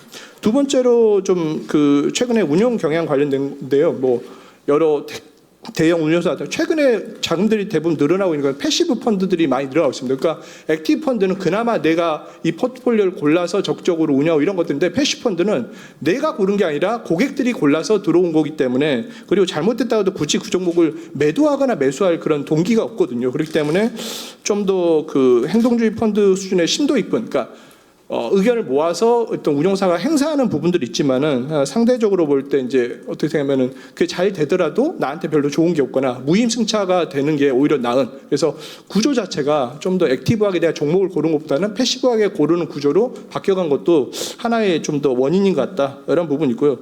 좀 가장 큰 부분이 저희가 이제 적극적으로 저희는 거의 20군데 이상 회사한테 적극적으로 개입을 하거나 여러 가지 하려고 하다 보면은 이게 법적으로 볼 때 뭔가 개입을 하거나 역극적으로 하지 않습니까? 대부분 상당 부분 법 위반에 가까운 그런 경우들이 많이 있습니다. 예를 들면은 주식 대량 보유 등의 보고 뭐 내 의결권 대리경사 고은유 이런 것들이 이게 실제적 법률이 대부분 다 7, 80년대 만들어지고 지금까지 하나도 안 바뀐 그리고 대부분은 회사를 상당 부분 보호해주는 회사와 경영진을 보호해주는 법률로 지금까지는 되어 있거든요. 예를 들면은 집중투표제 배제 조항을 삭제하자 뭐 내지는 정관에서 이사의 손해배상 책임 경감을 위해서 주주총회 승인 요건을 강화하자 뭐 이런 것들을 정관 변경하는 것들은 기관투자 입장에 당연한 요구지 않습니까? 근데 그런 것들을 5% 신고를 한 상태에서 단순 투자 목적을 갖고 있는데 요구를 하지 않습니까? 그럼 그런 요구를 해보면 너 경영 참여 그러니까 저희가 이제 반대로 그 변호사들 얘기를 많이 들어봤어요. 변호사들 그러니까 그 회사 쪽 입장에서 반대하는 변호사들 얘기를 들어보면 하는 얘기들이 뭐냐면 이거 어렵지 않다. 대부분에 대해서는 다 막을 수 있거나 오히려 반대로 역소송을 걸어가지고 운용사들을 되게 곤란하게 하게 만들 수 있는 부분들이 있는 게 뭐냐면 대부분 법들이 좀 해석상의 모호함이 있어서 이거를 실제적으로 회사가 적극적으로 뭐 하려고 하면은 그게 대부분 법에 걸리는 그래서 주주익 훼손하는 합병이나 주식 교환에 반대 의견을 표명하거나 뭐 회사 경영 견제하기 위해서 타의사 선임을 추진하는 것도 모두가 경영 참여 목적. 그러니까 되게 높은 수준의 그러니까 이게 단순 투자 그리고 일반 투자 목적, 경영 참여 세 가지 어떤 5% 공시하는 단계가 있는데 이 모든 행동의 상당 부분들이 가장 높은 박스. 그러니까 운영사가 경영 참여하겠다면 되게 이상한 눈으로 바라보거든요. 근데 경영 참여 목적으로 해야지만 이 모든 것들이 합법적입니다. 안 그러면 형사상 내지는 의결권 취소 뭐 이런 부분이라서 실제적으로 봤을 때는 뭐가 경영권에 그러니까 우리가 생각할 때 일반적 경영권이 바뀌는 정도로 경영권 원량을 생각하는데 어떻게 회사를 투명하게 바꾸기 위한 모든 행동들이 경영권에 영향을 준다라고 정의가 되어 있고 변호사들 그러니까 회사 쪽을 방어하는 변호사들 같은 경우에는 거기에 대해서 전부 다 옹호하는 이런 식으로 되어 있습니다. 그리고 저희가 이제 최근에 계속 얘기를 하고 있는 건데 공동보유 이슈가 있습니다. 예를 들면 지금 액트나 여러 가지 의결권 권유 기관들이 있지 않습니까? 소액주의 모여서 5% 이상을 모아놨다 우리 7%니까 회사 가서 뭘 해보자. 이거 실제적으로 거의 다 불법입니다. 왜냐하면은 공동으로 의결권 행사한다고 신고를 하지 않은 상태에서 돈을 모았지 않습니까? 그러면은 우리 배당 많이 합시다. 아니면 누구 이사는 불만이 있으니까 이렇게 합시다라고 하는 소액주의 플랫폼의 행동들도 대부분 다 실제적으로 회사가 마음 먹고 예를 들면 의결권 이런 거 했는데 이거는 불법적으로 모은 거다. 그래서 전부 다 일종의 부정을 한다라고 하면은 상당 부분 부정을 당할 수 있는 거고. 근데 심지어는 기관 투자 같은 경우에는 모든 FI들의 소망은 똑같거든요. 로드를 최대한 줄이면서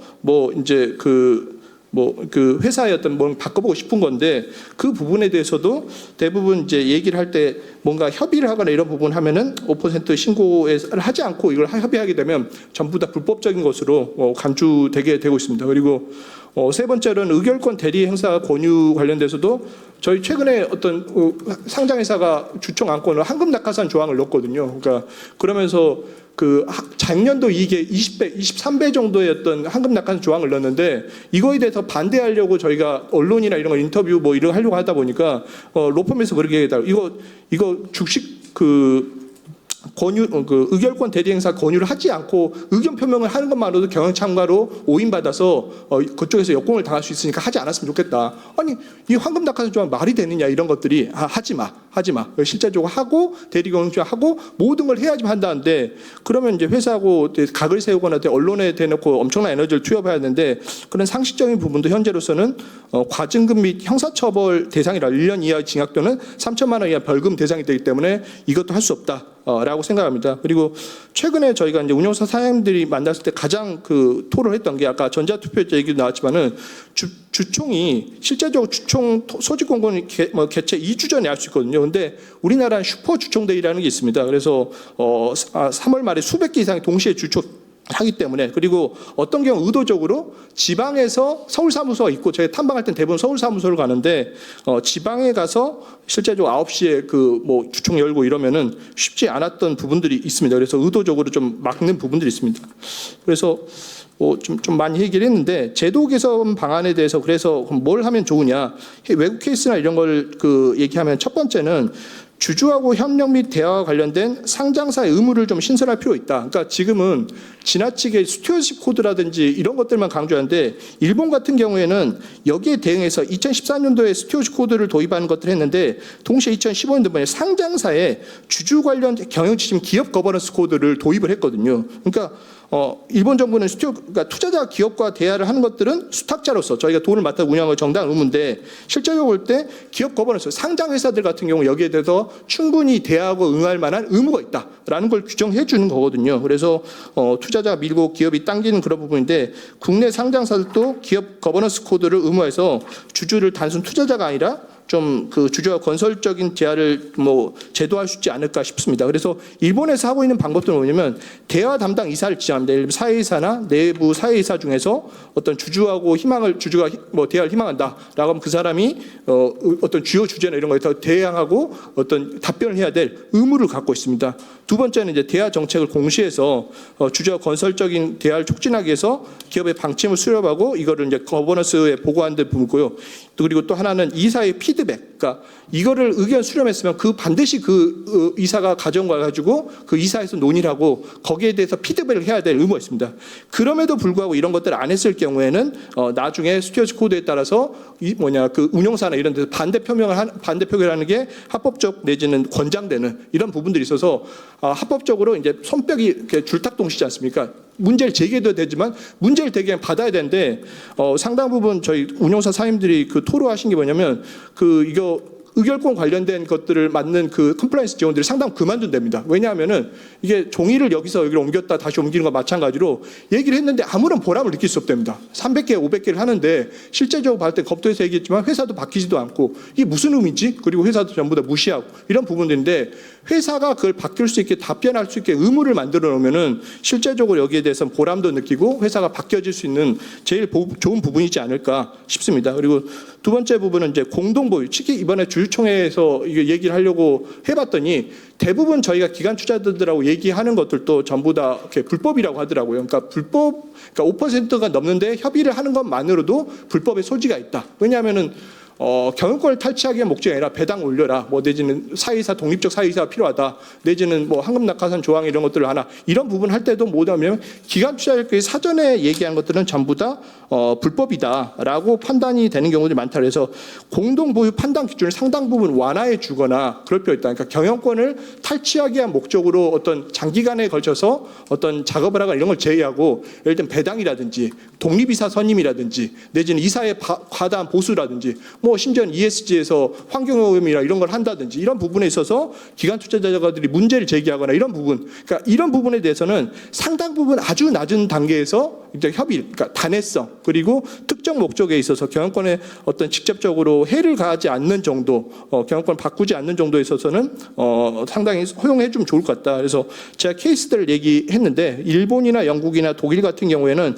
이런 것들을 적극적으로 이제 협의를 한다고 하더라도 공동 보유에 미보유에 해당한다라고 법적인 그 절차들이 있습니다. 그래서 결국은 이게 잘 되고 있는 회사들이 왜, 그러니까 나라들이 어떤 걸 하고 있는가를 저희 케이스를 얘기하는데 적극적으로 좀 그 수렴해 주시면 좋을 것 같습니다. 그리고 저희도 이제 그 이것도 최근에 나왔던 사례인데 주주총회 관련 제도를 좀 정비해 주셨으면 좋겠다. 예를 들면은 3개월 지금 상법상 결산 후 3개월 이내 정기주총 개최 권한을 4개월 정도로 확대하고 그리고 하루 최대 주주총회 개최 기업 수를 우리나라 슈퍼주총대 해가지고 전체 뭐 4분의 1, 5분의 1 정도가 하루에 가지고 참석할 수 없는데 뭐 대만 같은 경우에는 주주총회 강제 분산 제도를 하고 있거든요. 그래서 연초부터 봤는데 하루에 개최 가능한 상장 주식사의 숫자를 수강 시점 같은 거죠. 80개로 제한합니다. 그래서 여러 회사들이 의도적으로 먼저 손든다는 거기 할 수 있겠죠. 근데 80개 정도로 제한해서 그 최대한 그 숫자를 분산해서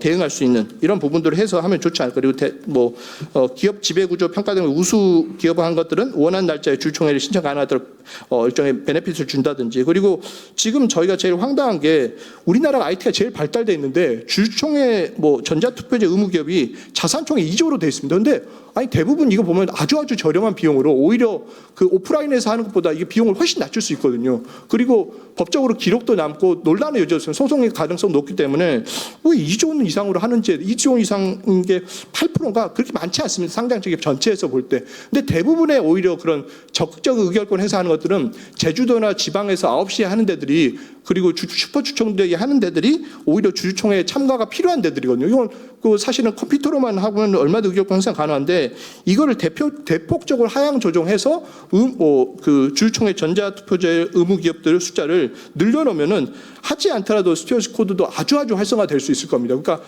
이건 뭐 IT가 강한 나라에서 이건 뭐 그냥 손가락만 까딱 하면 되고 실제적으로 많은 컨설팅 기관들이 있기 때문에 오히려 오프라인 주총을 준비한 것보다 비용이 더 저렴하거든요. 그래서 이런 것들을 해주시면 좋을 것 같다. 마지막으로 얘기 드릴 수 있는 것들은 코리아 인베스트 포럼 같은 기관 투자자 공동대학 아까 얘기했던 거 마찬가지 부분들인데 민간에서는 있지만은 영국과 같은 민하고 관이 주도해가지고 예를 들면 보험협회, 자산운용협회, 연기기업협회가 주도를 해가지고 그 개별 회원사들이 안건 문제 제기하면 그것들을 다른 회사, 다른 그 연기금이나 다른 운용기관들이 그거에 대해서 어떤 의견을 좀 그 안건에 대해서 공동대응사 확인하고 그걸 가지고 회사한테 정식적으로 그 의견을 좀 이렇게 해달라라고 요구하거나 이런 협의체가 돼 있습니다. 이게 합법적으로 협의체가 돼 있다 보니까 오히려 어떤 각각 운용사 입장에서는 의결권 전문기관을 쓰기도 하지만은 실제로 보면 각각 개별 회사 2,000개 되는 회사에 그리고 한 건당 사실 10만 원, 15만 원씩 뭐 이렇게 되는데 그럼 2,000개 하면 2억, 3억씩 연간 매년 들어가야 되는데 그 관련된 또 사람도 고용하면 의결권 기관으로만 뭐 5, 6억씩 그냥 우습게 들어갈 수 있거든요. 그래서 오히려 이렇게 좀 더 적극적으로 그 회사에 대해서 이해도가 높은 회사들이 주도해서 문제 제기를 하면 나머지 어떤 운용기관들이 적극적으로 도입할 수 있도록 기관 투자 간의 공동 대화 체계를 구축하는 것들이 선진적인 부분이지 않을까 이렇게 생각을 하고 있습니다. 그래서 저희는 또 해외 기관이나 뭐 이런 거 포함해서 어떻게 잘하고 있는데 어떻게 하고 있는지 좀 보고 제발 좀 이게 스튜어드 코드가 활성화되는데 이게 그 운용사들을 조진다고 하거나 점수만 높인다고 되는 게 아니라 어떻게든 비용을 줄여주고 이 관련된 리스크나 비용을 줄여주고 이거에 따른 편익 그러니까 효과나 내지는 보람을 느껴주는 방향으로 돼야지 진정하게 좀 한국에서 스튜어드 코드가 강화되지 않을까 뭐 이런 생각을 하고 있습니다. 네, 이상입니다. 네, 아무튼 뭐 올해 좀 주총 시즌에 스튜어드 코드 활동들이 이제 얼마나 좀 활성화되는가 좀 보고 좀 대대적인 또 관련 좀 세밀한 제도 개혁들을 아마 그건 뭐 법으로 해야 될 것들도 있고 영국이나 일본이 했던 것처럼 이제 뭐 시행령이나 뭐 무슨 맞습니다. 뭐 코드 개정이나 뭐 증권 거래소 감독 규정이나 이제 이런 걸 통해서 뭐 해야 될 것들도 있고 그럴 텐데요. 그런 것들은 이제 저희가 해나가는데 이제 요 말씀이니까 요 제도 개혁 안 해주면은 이제 우리 하기 어렵다 이런 얘기는 아니시잖아요, 그죠? 아닙니다. 예, 이 내에서 하기 좀 열심히 이제 요 예. 그래서 하고 이런 것들을 하면 더 이제 개혁이 되면 훨씬 더 쉽게 할 수 있을 것 같다 있다는 얘기시니까 일단은 이제 열심히 이제 하고 그다음에 요 제도 개혁은 저희가 다 파악을 하고 있어서 또 한번 또 대대적인 주주들 활동 주주들의 활동을 활성화시키기 위한 뭐 주총이든 또 기관 투자자들 사이에 있어서 여러 가지 연대 활동들을 좀 활성화시키는 그런 것들이든 그런 것들에 대해서는 저희가 또 좀 추진을 할 테니까요. 그래서 아무튼 그 주신 내용들은 저희가 잘 또 점검을 해서 제도 개혁을 하고 또 우리 이강일 의원님이 또 마침 또 그 주주들의 기관 투자자를 포함한 주주들의 어떤 그 주총 활동 활성화 그런 걸 위한 좀 개혁들을 쭉 시리즈로 좀 준비하고 계시니까 그런 거 한번 또 다시 소통하면서 좀 준비를 하도록 하겠습니다. 그 다음에 이제 다음엔 어디 가실까요? 뭐 근데 한 마디도 안 하고 갈 수 저희 있다. 트러스톤에서 한번 말씀드리겠습니다. 뭐 앞에 VIP와 마찬가지로 저희 트러스톤도 이제 행동주의 펀드를 운영하고 있고, 저는 이제 트러스톤에서 행동주의 펀드와 일반적인 펀드의 주주권 행사를 담당하고 있는 주주권 행사팀장 윤상영입니다. 저희가 일본 밸류업이랑 저희 밸류업을 이제 비교 분석하다 보면 굉장히 흥미로운 걸 하나 발견을 하게 되는데요. 일본의 밸류업은 PBR이 낮은 애들이 오히려 더 많이 올랐습니다. 그러니까 쌌던 친구들이 점점 정상 가격을 회복했다라고 볼 수 있는데, 저희 나라 같은 경우에는 뭐 최근에 주가 코스피가 많이 상승하긴 했지만 쌌던 친구들은 여전히 싸고, 정상적이었던 친구들이 오히려 더 고밸류를 받는, 뭐 그분들이 고밸류라고는 말을 할 수는 없지만 어쨌든 기존에 낮았던 분들에 한해서는 낮았던 종목들에는 전혀 이 제도 개선의 효과가 조금 작았던 그런 것으로 저희는 분석을 하고 있습니다. 그래서 저희는 사실 이번에 이 스튜어드십 코드 개선이랑 그 주가 누르기 방지법에 굉장히 큰 기대를 하고 있고요. 이 스튜어드십 코드가 조금 흥미로운 게, 저희가 외국 국부 펀드나 외국의 그 메인 투자청들이랑 이야기를 하다 보면 한국의 스튜어드십 코드가 바뀌고 있다라고 이야기를 하는데, 외국 투자자들은 굉장히 한국의 스튜어드십 코드에 대해서 부정적입니다. 안 믿습니다. 왜 안 믿냐면 자기네들이 과거 한국에서 행동을 해봤을 때 한국의 기관 투자자들은 스튜어드십 코드를 가입했다고는 하지만 전적으로 다 산업자본의 편을 들었다 라는 이야기를 굉장히 저희한테 많이 해줬습니다. 그래서 저희는 이제는 더 이상 그러지 않을 거다라고 이야기를 하면서 이제 펀딩 작업을 하고 있는 중인데요. 이 스튜어드십 코드 저희가 뭐 일단 어떻게 올해 3월 정기주주총회에 마침 그 많은 법을 바꿔주셨으니까 저희가 의결권이랑 주주권으로 좀 나뉘어서 설명을 드릴 예정인데, 저희가 이번 3월 정기주주총회에 크게 3가지 정도 큰 그 의결권 행사 방침을 변경을 해서 가지고 있습니다. 그 첫 번째로 저희가 발표자료 한 4페이지 보시면 그 이사회 구성 관련해서 한번 그 의결권 지침을 바꿨고요. 그 기존에 얼마 전에 굉장히 좋은 전략이 나왔는데, 밸류업 공시를 해야만 배당 소득 분리과세를 받을 수 있다, 이렇게 말씀을 해주셨더라고요. 그래서 저희도 그거에 착안을 해서, 그러니까 기존의 사내이사가 연임하는 이런 주총 안건이 올라왔을 때 그 밸류업 공시를 안 했던 그런 기업은 저희가 기본적으로 사내이사 연임 후보에 반대한다라는 이런 그 의결권 행사 지침을 세웠고요. 그 다음에 만약에 하더라도 저희가 판단했을 때 이게 너무 부실 공시다, 그냥 형식적인 요건만 맞췄다라고 하면 이건 또 기존의 사내이사들은 연임 후보를 반대한다라는 의결권 행사 지침을 갖고 있습니다. 그리고 두 번째로 이제 굉장히 큰 여파를 가졌던 합산 3% 룰과 감사위원 분리선출 2인으로 확대인데요. 지금 이거 관련해서 그 일반 상장 기업들이 감사위원회를 어떻게든 기존의 대주주 손에 넘겨서 주려고 방어하려고 굉장히 많은 정관 개정 노력들을 하고 있습니다. 그러니까 법을 바꿔놨는데 법을 준수하려는 정관 개정이 아니라 법을 회피하려는 정관 개정을 하고 있거든요. 대표적으로 감사위원회 정원을 3인을 기존에 많이 했었는데 이걸 5인으로 바꾸는 정관 변경 안건들이 저희는 굉장히 많아질 거라고 추측을 하고 있습니다. 그 이유는 감사위원 내에서 분리선출된 감사위원을 과반 이하로 유지해야 되기 때문입니다. 그래서 저희는 합리적인 이유가 없다면, 그 기업이 그 주주총회 안건을 공시하면서 합리적인 이유를 제시하지 않는다면 감사위원회 정원을 3인 초과로 확대하는, 예를 들어 5인으로 확대하는 정관 변경에 건에서는 반대한다라는 의결권 행사 지침을 가지고 있고요. 마지막으로 뭐 자기주식 처분 보유 계획이 저희는 당연히 그 주주총회 전에 효력을 발휘한다라는 가정하에 자기주식 보유 그 처분 계획의 경우에는 기존 주주의 이익이 과도하게 희석되는 경우 반대하고, 구체적인 목적이 없는 자기주식 보유 계획에 대해서도 반대한다라는 의결권 행사 지침을 가지고 있고요. 사실 제가 오늘 말씀드리고 싶었던 건 이제 의결권보다는 저희는 아마 시장에서 뭐 VIP 뭐 여기 라이프 많이 나와 계시지만 가장 공격적으로 주주권을 행사하는 자산운용사 중 하나일 것입니다. 그래서 저희가 주주권을 행사할 때 어떠한 기준으로 행사를 하고 그 다음에 실제로 주주권을 행사하는 저희 같은 하우스가 어떤 애로사항을 겪는지 조금 어떤 장애물들이 있는지를 말씀을 드리려고 나왔습니다. 저희가 올해 정기주주총회 대응회에서 공개를 했으니까 실제 기업명을 말씀드리는데 태광산업이랑 KCC의 공개주주서한을 발생을 하고 주주 제안을 했습니다. 이게 태광산업은 저희 트러스톤 자산운용이 거의 한 8년에서 9년째 지금 스튜어드십 코드에 따라서 행동주의 활동을 해오고 있는 기업인데요. 이 태광산업과 KCC는 워낙 유명하니까 간단하게만 말씀드리면 저희가 이사회 독립성이 너무 부족하다라고 생각을 해서 태광산업에는 분리선출 독립이사 2인을 제안을 하고 참 제가 직접 이 회사는 다른 사회이사를 모시기도 정말 부끄러운 회사여서 굉장히 유명하신 교수님이 들어갔다가 세상에 이런 회사와 이런 이사회는 처음 본다. 라고 하고 두 손 두 발 들고 나오셔서 저희가 다른 분을 모시기가 부끄러워서 제가 직접 들어가겠다고 이제 주주 제안을 한 상태입니다. 이 회사가 시가총액이 한 1조 정도 되는데 보유 부동산과 현금이 거의 한 3, 4조씩 되거든요. 이런 회사는 거의 상장사의 최대 주주의 상속세 절감을 위해서만 있는 진짜 원래 같은 기업입니다. 지금 10년 만에 처음으로 투자를 하신다고 하는데 그동안은 안 하고 있었던 이유가 정말 궁금하고 보유 자사주도 굉장히 많으셨고 PBR이 0.2배 정도로 아마 국내 기업 중에 가장 낮은 부류 중에 하나일 텐데 이런 회사가 정작 기업가치 제고 계획은 안 해가지고 저희가 기업가치 제고 계획 좀 해라. 너네 같은 회사 기업가치 제고하라고 기업 밸류업 공시 제도를 만든 건데 왜 정작 너네가 안 하냐라고 주주 제안을 하기도 했고요. 그래서 저희가 주주 제한 같은 주주권 행사는 크게 세 가지 기준을 가지고 있습니다.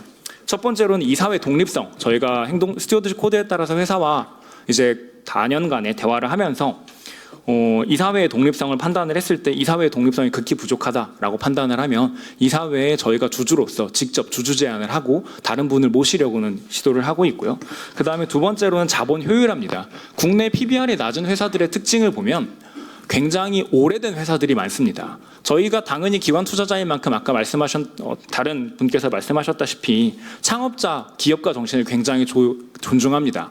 그러나 기업이 특징적으로 보면 한 3세, 4세쯤 내려오면 기업가 정신은 다 사라진 지 오래고 기업의 자산들은 전부 다 부동산으로 바뀌어 있습니다. 부동산이나 현금들로 바뀌어 있고 영업을 안 하세요. 자사주, 재무제표 보면 자사주 한 4분의 1, 그 다음에 현금 한 반, 그 다음에 나머지는 20, 30년 전에 취득한 부동산이 전부인 이런 회사들입니다. 그래서 이런 자본 효율화가 정말 적극적으로 필요하다고 생각을 해서 저희는 자본 효율화를 하는 방향으로 주주 제안을 하고요. 근데 이런 자본 효율화 주주권이 행사하는 게 사실 쉽지가 않습니다. 뒤쪽에서 말씀드리겠지만 우리나라는 권고적 주주 제한이 막혀 있고 자본의 효율화 관련된 안건들은 거의 다 이사회에서 논의하는 안건들입니다. 주주가 이걸 어떻게 할 방법이 없습니다.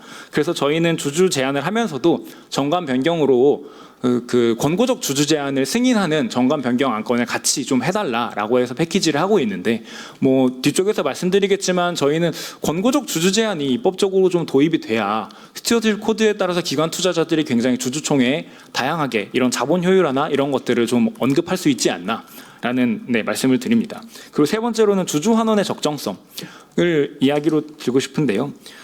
많은 기업들 특히나 비상장 저희 나라에 있는 그룹이라고 하죠. 그룹사들을 보면 비상장 회사와 상장 회사의 배당 성향이 굉장히 차이 나는 그룹들이 많습니다. 비상장은 자기네들이 들고 있으니까 배당을 하고 상장 회사는 과거 투자자들한테 투자는 받았는데 이제 와서 배당은 주기 싫으니까 배당을 안 합니다. 그래서 주주 환원의 적정성은 이제 저희가 굉장히 중요한 팩터로 보는 주주권 행사 내역이고 주주환의 적정성이 부족하다고 판단되면 저희는 직접적으로 배당하라 아니면 자사주 매입하라 라는 주주환원 그런 주주 제안들을 하게 됩니다. 저희 8페이지 보면 저희가 주주권 행사 과정에서 겪는 실무상 문제점들을 조금 말씀을 드리고 싶습니다. 앞에 VIP 자산운용의 김민국 대표님이 워낙 잘 말씀해 주셨지만 저희도 이제 비슷한 고충들을 많이 겪는데요. 중복되지 않은 선에서 말씀드리면 이제 8페이지에 이게 대화를 하면 거의 다 미공개 중요정보 취득으로 간주된다는 점이 굉장히 큰 제약입니다.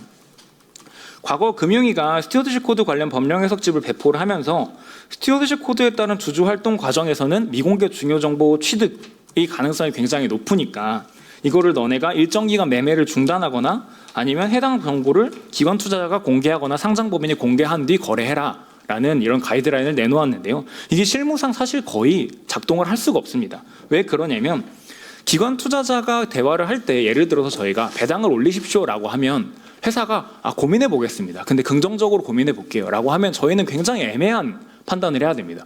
이게 회사가 긍정적으로 답변을 한 건가? 미공개 중요 정보인가? 근데 나중에 혹시나 모를 위험성이 있으니까 저희는 무조건 다 미공개 중요 정보라고 판단을 합니다. 대화를 개시를 하면 다 미공개 중요 정보라고 판단을 하고 저희는 무조건 매매 정지를 걸거든요. 근데 이 매매 정지를 그럼 언제 풀 수 있느냐에 문제가 있는데 그럼 상장법인이 그거를 결정이 돼서 공개할 때는 당연히 풀 수 있죠. 근데 그 이전까지 그럼 저희가 공정공시가 가능한 상장법인이 공시를 안 할 때도 있습니다. 우리는 언젠가 하긴 할 텐데 지금 굉장히 오너께서 아직 결정을 못 하셨으니까 이사회는 통과했지만 오너 승인 받고 공시하겠습니다. 그러면 저희는 미치는 겁니다. 이게 결정은 됐는데 공시간 저희가 팔지를 못해요. 그럼 이걸 기관 투자자 공정 공시할 수 있느냐? 기관 투자자가 그 거래소에다가 우리가 공시할 수 있습니까? 여쭤보면 거래소는 그러한 제도는 없습니다 라고 대답을 합니다. 기관 투자자의 공정 공시가 불가능하고요.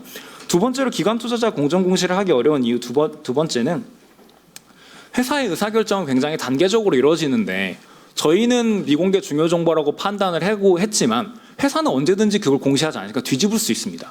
저희가 쉽사리 공시했다가 회사가 그거를 우리 안 하기로 철회했습니다. 네, 최종적으로 최대 주주가 거부했습니다. 이러면 저희가 오히려 약간 시장 교란 행위로 처벌받을 위험이 있으니까 이걸 기관 투자자가 공시한다라는 거는 사실 거의 불가능한 일입니다.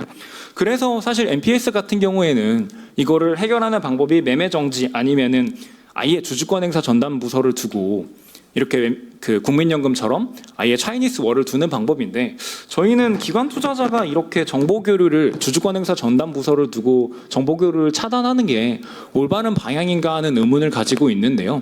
왜냐하면 사실 그 기관 투자자 입장에서 그 주식을 운용을 하는 사람이 그 주식에 대한 가장 전문가일 겁니다. 그 주식에 대한 매매 판단을 한 사람이니까요.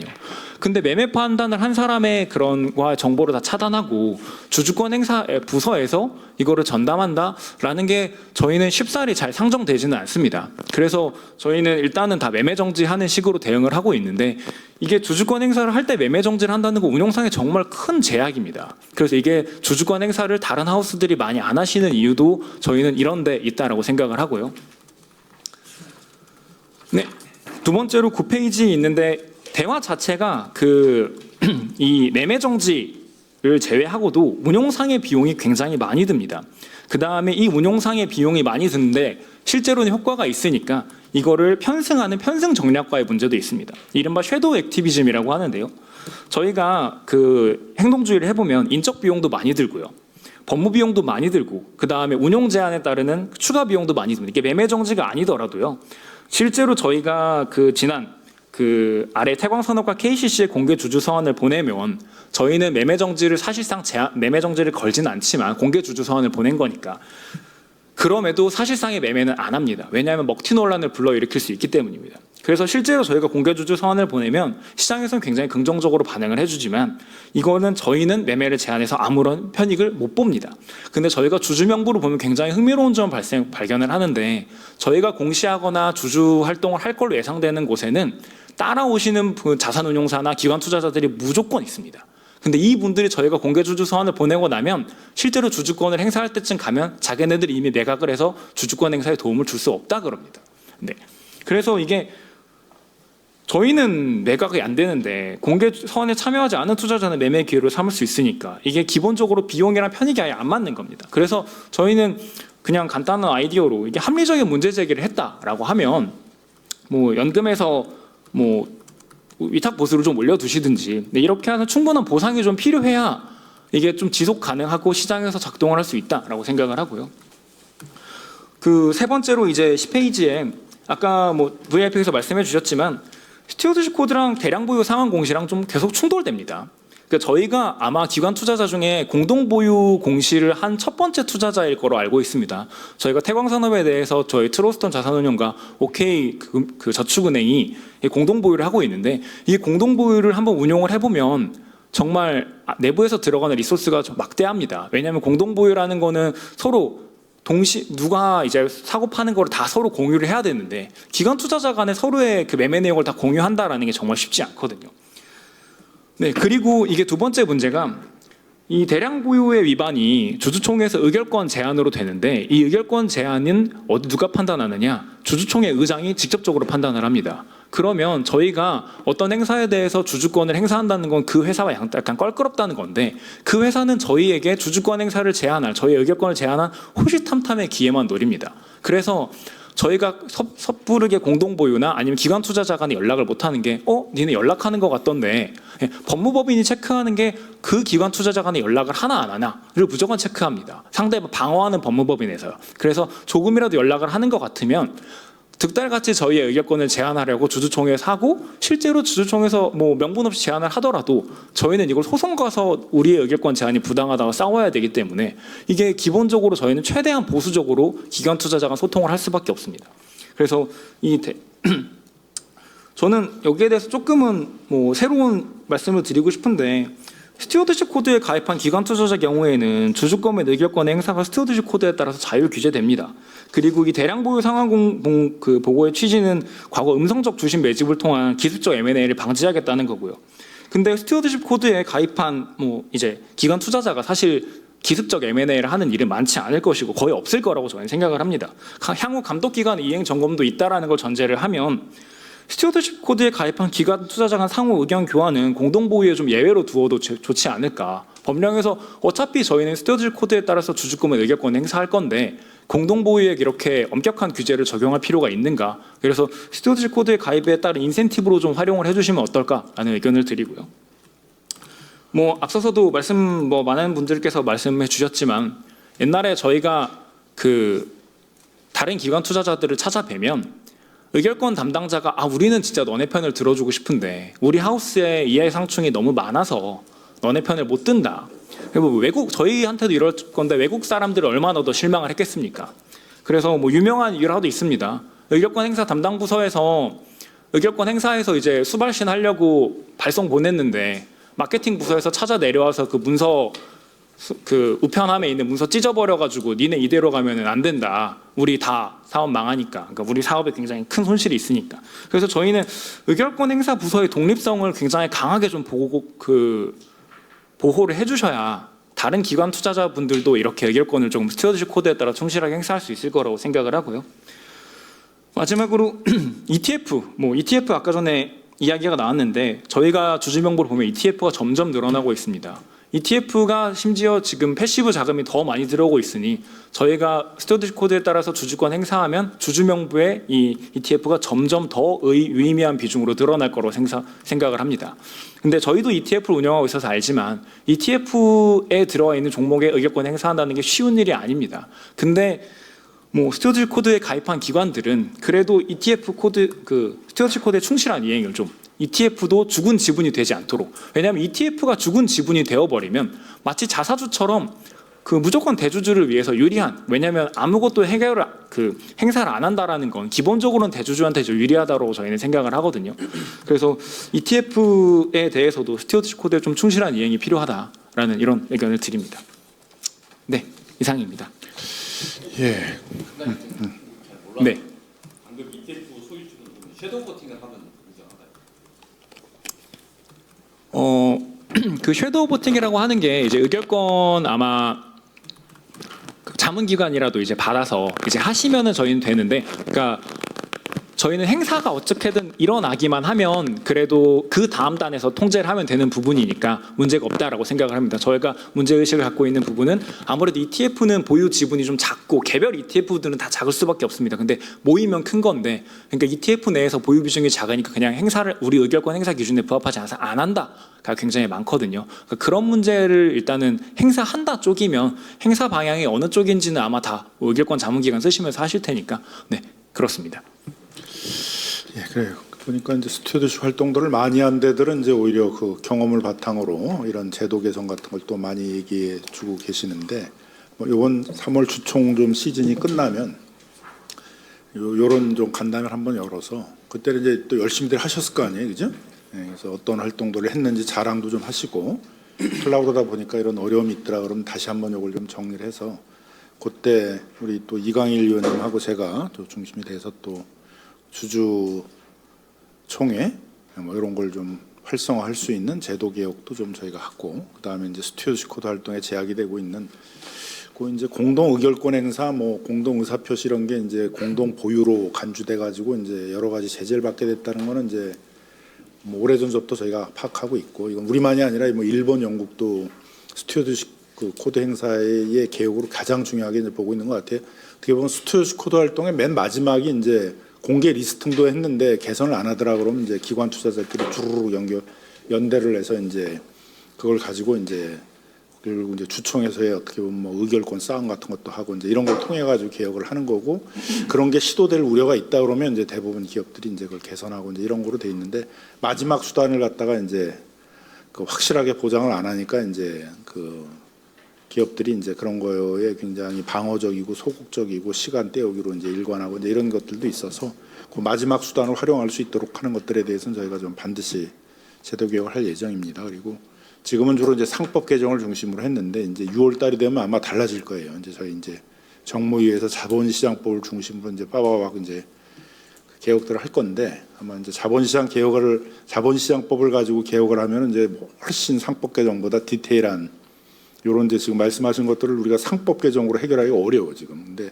자본시장법으로 하면은 이제 뭐 자본시장법, 시행령, 뭐 감독 규정에서 체계적으로 쫙 이제 정리하면서 개혁을 할 예정이어서 올 하반기에 이제 예정이 돼 있습니다. 그런 것들이. 그래서 그런 것들을 이제 소통하면서 저희가 해나가도록 할 테니까요.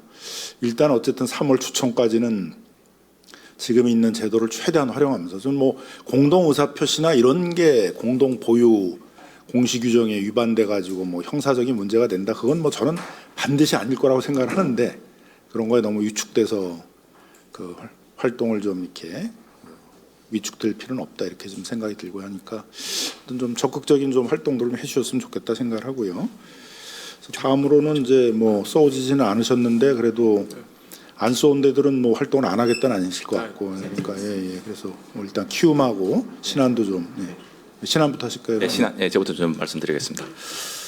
네, 저 신한에서 저 준법 감시 맡고 있는 저 신승목이라고 합니다. 이게 제가 참석하게 된 게 사실 여기 보면 운용 쪽에 계시거나 의결권 행사 담당하시는 부서분들 많고요. 근데 2016년도에 그 스튜어드십 코드 제정할 때 제가 처음서부터 1차 TF 그 2차 TF 제정위원회 참석해서 직접 그 과정을 쭉 지켜봤었습니다. 그래서 10년 전에 이 제도가 만들어졌을 때에도 이 대량 보유 보고 공동 행사 이슈라든지 그 미공개 중요 정보 이슈에서는 일단 우리가 선포는 하지만 조만간 법적 정비를 통해서 보완이 필요하다라는 의견이 있었는데, 사실 10년이 지나도록 아직 여전히 지금 말씀드려보면 좀 힘든 상황이신 것 같고요. 그리고 ESG 기준원에서 하는 게 맞느냐, 그것도 아까 잠깐 말씀하셨는데요. 그 당시 도입 과정 1차 TF는 좌초됐어요. 초원까지 만들어졌다가 워낙 여론이 반발도 심하고 하니까 꺾이고 2차 TF 다시 이제 들어가서 겨우 됐는데, 그래서 이제 경성 규범으로 가나 연성 규범으로 가나 그것도 고민하다가 어쨌건 도입이 중요하니 연성 규범으로라도 도입하자, 좀 그런 배경이 좀 있었습니다. 근데 그러하다 보니 이제 좀 정착이 되었고, 그리고 아까 외국에서 볼 때 우리나라에 스튜어드십 코드가 있느냐 작동하느냐 그런 문제 제기를 한다고 하면 이제는 좀 공적인 기구에서 다루는 것이 더, 일단 쇼잉도 중요한 거잖아요. 스튜어드십에서 해외 투자자들한테 우리가 신뢰를 준다는 것들이 활동하는 것도 중요하지만 바깥에 보이는 것도 중요하니 좀 더 무게를 실어주는 그런 이동도 좀 필요하다고 생각되고요. 그리고 이제 또 한 가지 이제 이렇게 실제로 활동하시는 부분들은 말씀 많이 하셨으니까, 그래서 스튜어드십 코드가 이게 맞는 코드는 아니다라는 것들을 좀 인식해 주시고, 저희들이 활동은 하는데 이제 지금 당장 뭐 여러 가지 숫자들 말씀하시면서 주가를 끌어올 수 있는 방법이 있느냐? 그런 코드가 있으면은 운용사 입장에서는 사실 주가 오르면 돈 버는 건데, 근데 그런 것들이 안 된다라는 것들은 7년간 지금 8년간 태광산업 계속 주주 활동하시는 것처럼 긴 호흡으로 가는 것이고, 그렇게 해서 여론이 형성이 되면 또 당국에 계신 분들이 제도를 바꾸시든 입법을 해주시든 서로가 이렇게 티키타카를 하면서 뭔가 우리나라 시장 전체를 좀 가격을 상승시켜 나가는 그런 쪽으로 가야 되는 부분들이기 때문에, 근데 그러하다 보면 이제 국민연금에서도 저 평가하는 거 도입하신다 그러셨는데요. 조금 이제 우려스러운 부분은 이제 저희들도 투자하는 기업들을 평가하고 어떤 식으로 하면은 얘네들이 제 지배 구조도 개선되고 돈을 벌 수 있는가를 들여다보는데, 이제 자금을 주시는 에셋 오너 입장에서도 어떻게 이 사람들이 잘하는가. 그러니까 평가의 편의성을 위해서 되게 정량적인 지표로 집중하다 보면 되게 형식적으로 좀 치우칠 수도 있기 때문에 되게 고민을 좀 많이 해주셔서 그러니까 들려오는 얘기들 들어보면 그러니까 이해상충, 저 트러스톤에서 이해상충 관리해야 된다고 하는데 그 대안으로 나오시는 것들이 이제 가령 계열은행이나 보험사에서 대출을 일으켰거나 퇴직연금을 담당하고 있으면 이해상충이 있음을 밝히고 주의문구를 해라. 근데 그거 주의문구 쓴다고 해서 이해상충이 없어지느냐? 할 놈들은 다 해요. 근데 할 수 있는 사람들은 또 사실 우리 뭐 계열 신한은행에서 누구한테 대출을 했는지도 모르는데 그거 찾아서 하라고 하면 결국 운용사에게 버든을 업무에 대한 부담을 지워주시는 거거든요. 근데 그렇게 한다고 해서 이해상충이 없어지는 거냐? 공시한다고 해서 없어지는 게 아니기 때문에 의결권 행사 실제 방향을 봤더니 너네 의결권 행사 기준하고 다른 쪽으로 했네? 근데 따져보니까 야 너네 이런 거 혹시 있는 것 아니냐? 어찌 보면 수고스럽겠지만 당장의 눈앞에 보이는 것들만 가지고 하는 것보다는 실제로 의결권 행사한 것들을 가지고 평가를 해주시는 것이 좀 좋겠다는 생각이고요. 그리고 비상장 기업 확대하는 것들도 재벌 그룹에서 의도적으로 비상장하는 것들은 의결권 우리가 스튜어드십 해야죠. 근데 무작정 비상장이라고만 했다가는 진짜 이제 상장을 목표로 하는 사람들은 기업가 정신으로 들어오는데 지금 동일 기준으로 이게 평가 지금 상장돼 있는 기업이라간 동일 기준으로 평가할 수가 없을 겁니다. 그래서 그런 부분들은 좀 차별성 있게 접근이 필요할 것 같고요.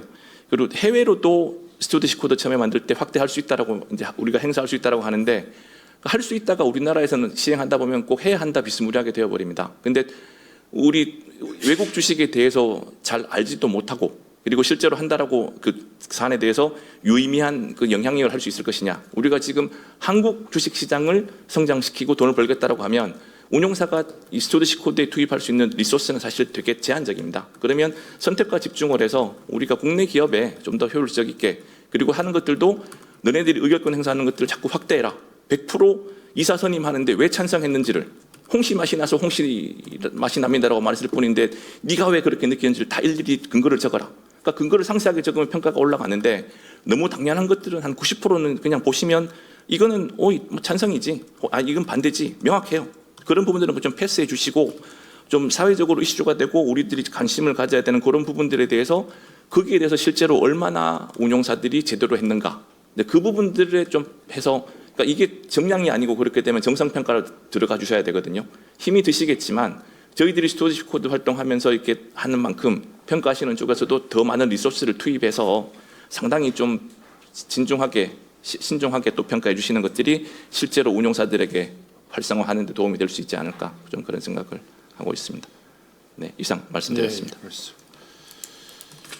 자, 그 사이에 우리 정무위에 허영 의원님 오셨는데요.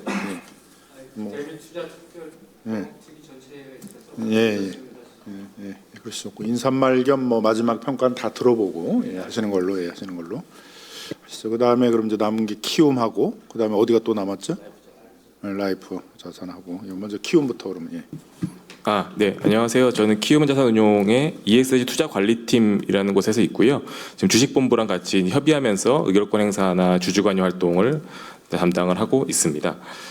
지금 저희 같은 경우는 이제 이번 이행 점검하고 이런 것들을 도입되면서 전반적으로 좀 전체적으로 지침을 대체적으로 개정을 하고 있는데요. 그 중에 하나 중에 중요한 게 기존에는 관여 활동이라는 게 물론 저희가 일회적이라고 생각하지는 않았지만 어쨌든 관여 활동을 해놓고 나서 이거의 어떤 추가 관여 활동을 점검한 이런 과정들이 조금 불명확한 부분들이 있었는데 좀 초기부터 분명한 목표를 설정해서 그 목표에 부합하는지 그런 기준들 설정한 다음에 좀 평가를 해서 관여 활동 같은 걸 추가로 어떻게 해나갈지 좀 그런 성과 차원의 관여 활동, 그러니까 횟수뿐만 아니라 관여 활동의 성과를 좀 내고 보여줄 수 있는 그런 관여 활동 측면으로 좀 나아가려고 지금 준비를 하고 있고요.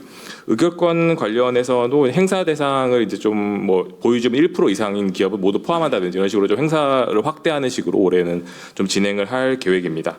네, 그렇게 진행할 계획이고요. 그래서 올해는 좀 주주관여 활동이나 그 행사를 좀 강화할 예정이 있고요.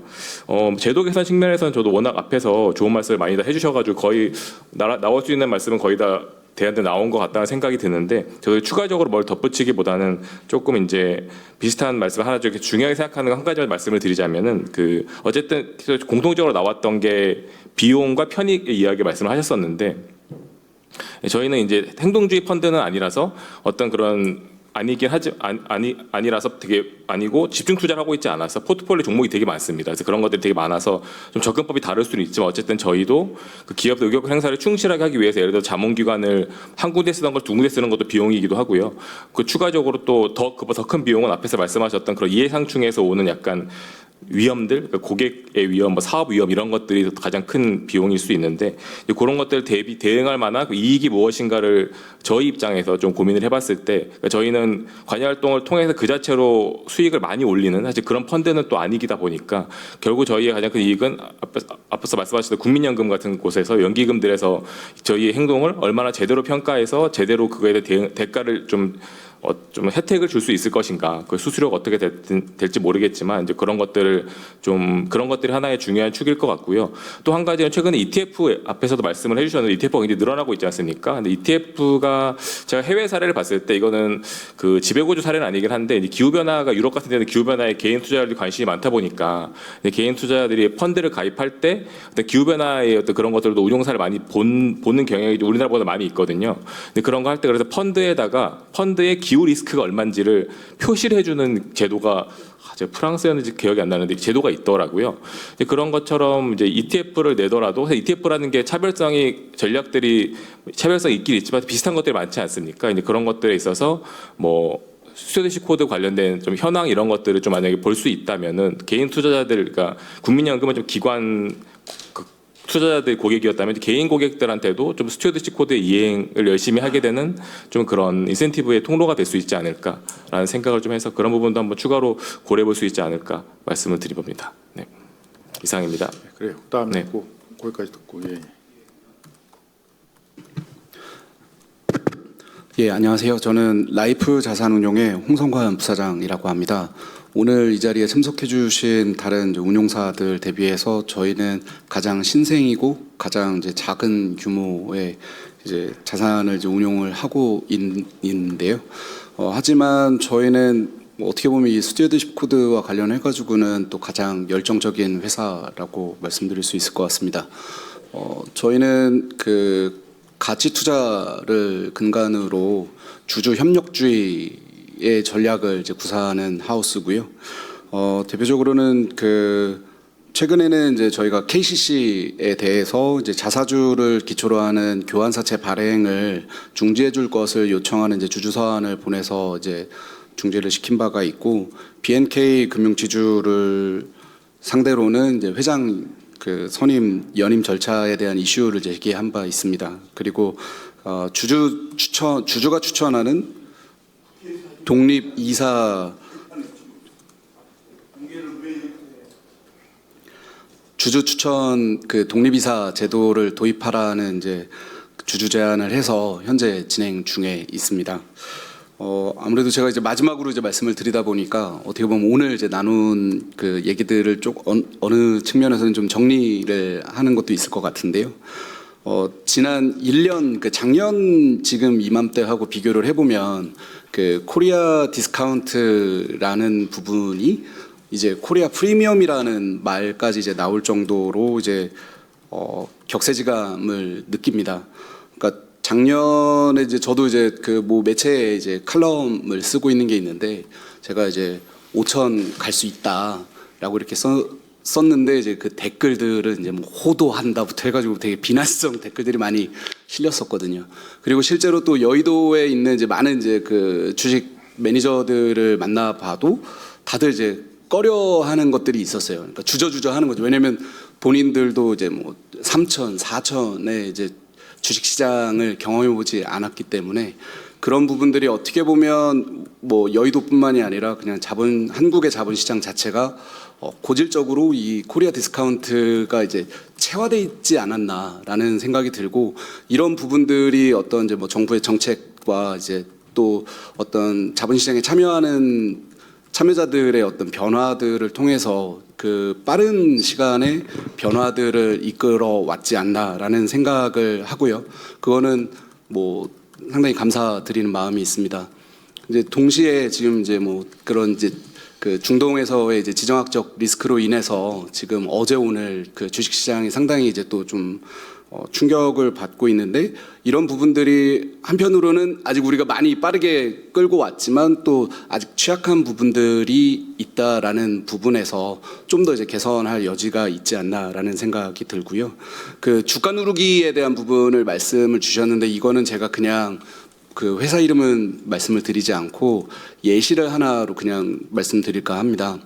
그 지방에 있는 이제 상장사가 있어요. 그 반도체 부품 업체입니다.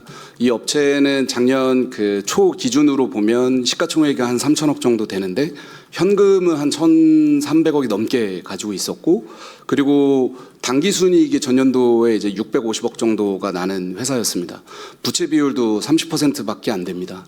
근데 이런 회사가 그러면 퍼가 지금 4배대에 이제 있었는데 이해가 안 되잖아요. 그래서 이 회사가 상당히 이제 저평가되어 있다고 판단을 하고 그 이제 회사의 내용을 면밀하게 이렇게 살펴보면 짐작할 수 있는 부분이 있습니다.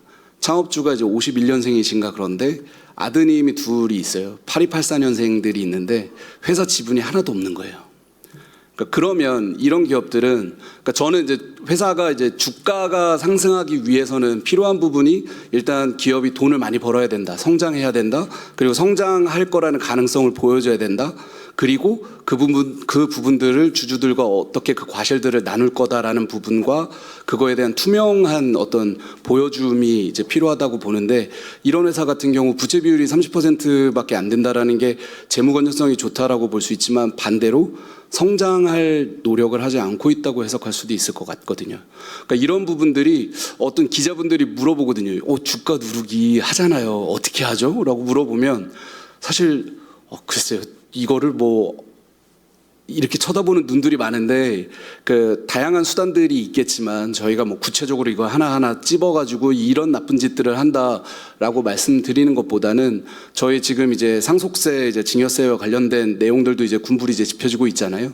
그러니까 그런 제도적인 변화들이 뭐 3년 전에는 진짜 저희 이제 운용사에서 감히 이렇게 말로 이렇게 꺼내거나 인터뷰를 할 수 없었던 내용들이 이제는 좀 할 수 있는 분위기가 조성됐다라는 건 상당히 이제 그 감사드리는 부분입니다.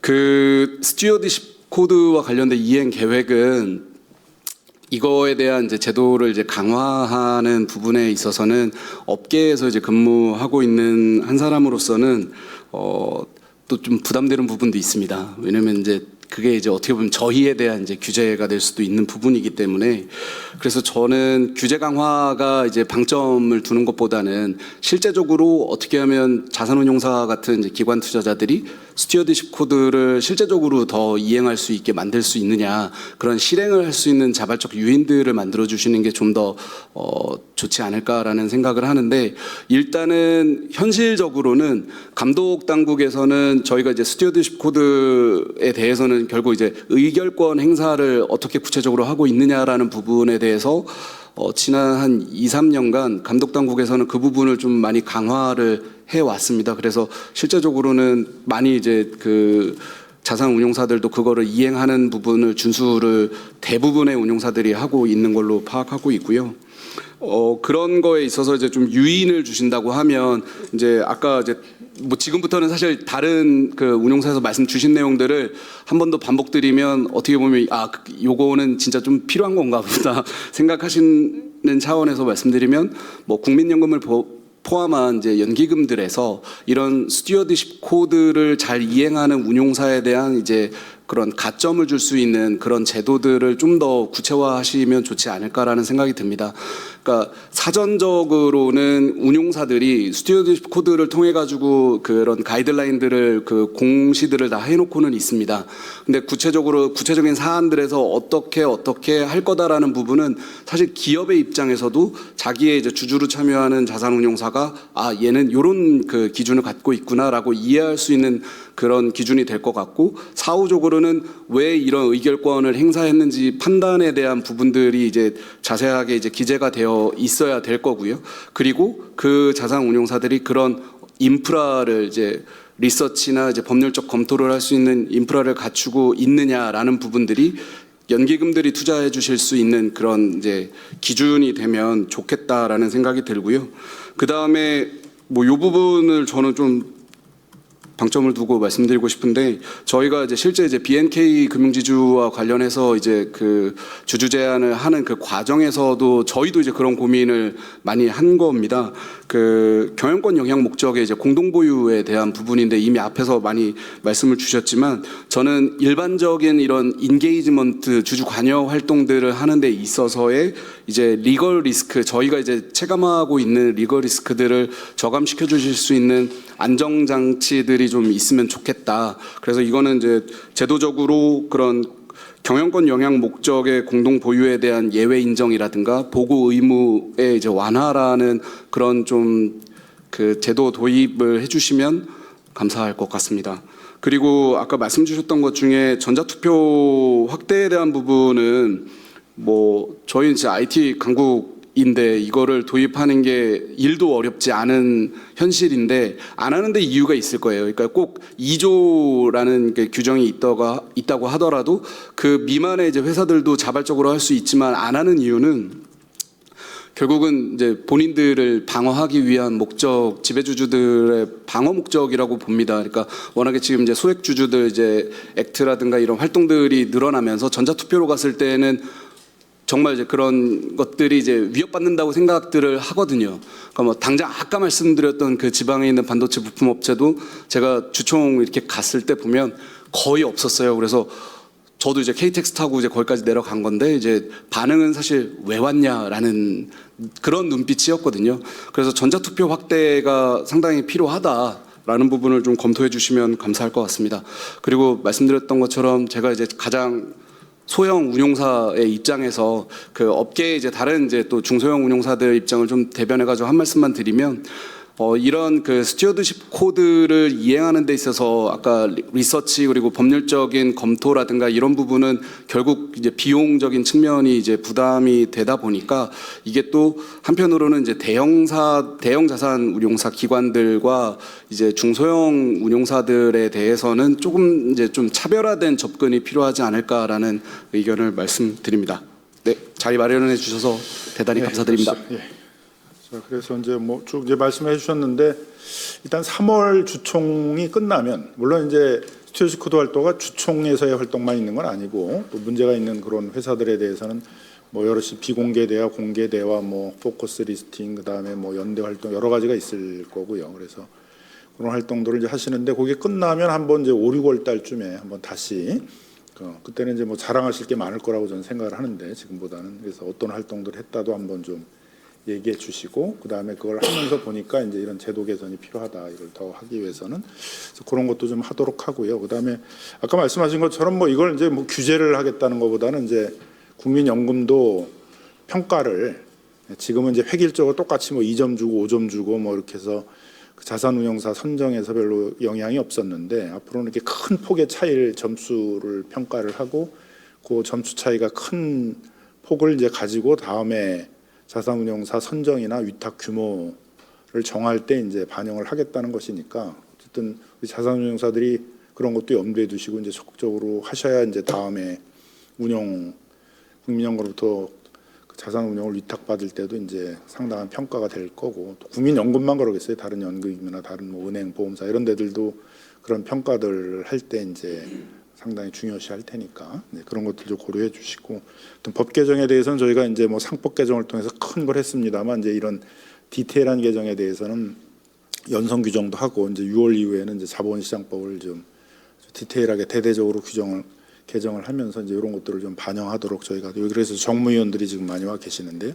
그런 이제 준비들을 저희가 할 테니까 계속 좀 소통을 해나갔으면 좋을 것 같습니다. 그래서 오늘은 벌써 뭐 제가 이렇게 얘기만 들어도 어느 자산운용사가 열심히 하고 있구나, 어느 자산운용사는 좀 아직은 소극적이구나라는 거를 모르겠어요. 이렇게 말씀하시는 것만 갖고도 뭐 제가 평가하라면 여기서 다 평가할 수 있을 것 같은데 아무튼 뭐 이렇게 말로만 하는 건 아닐 테니까 오늘 자료를 안 내주신 자산운용사님들은 좀 우리 키움하고 뭐 우리 신한 이런 데 좀 자료 꼭 좀 내주시기 바라고요. 저희도 보도록 하고 자 그래서 이제 우리 의원님들이 쭉 마지막까지 다 얘기를 좀 들었으니까 의원님들이 이제 요 듣고 한 마디씩 좀 하시는 걸로 이렇게 하도록 하겠습니다. 어느 분부터 하실까요? 네, 우리 오규영 위원장님이 마지막에 하시는 걸로 하고 허용 의원님이 지금 감 잡아야 되니까 마지막에서 두 번째 하는 걸로 하고 그다음에 세 분이 먼저 좀 하시는 걸로 하시죠. 어디 이강일 의원님부터 그러면 아니 김윤희 의원님부터 할까요? 이광일 의원님부터. 예. 제가 먼저예요? 네. 아니 그러니까 뭐 순서상 하지 말고 그럼 이쪽에서 먼저 준비되신 할게요. 분들이 먼저 하시는 걸로. 네.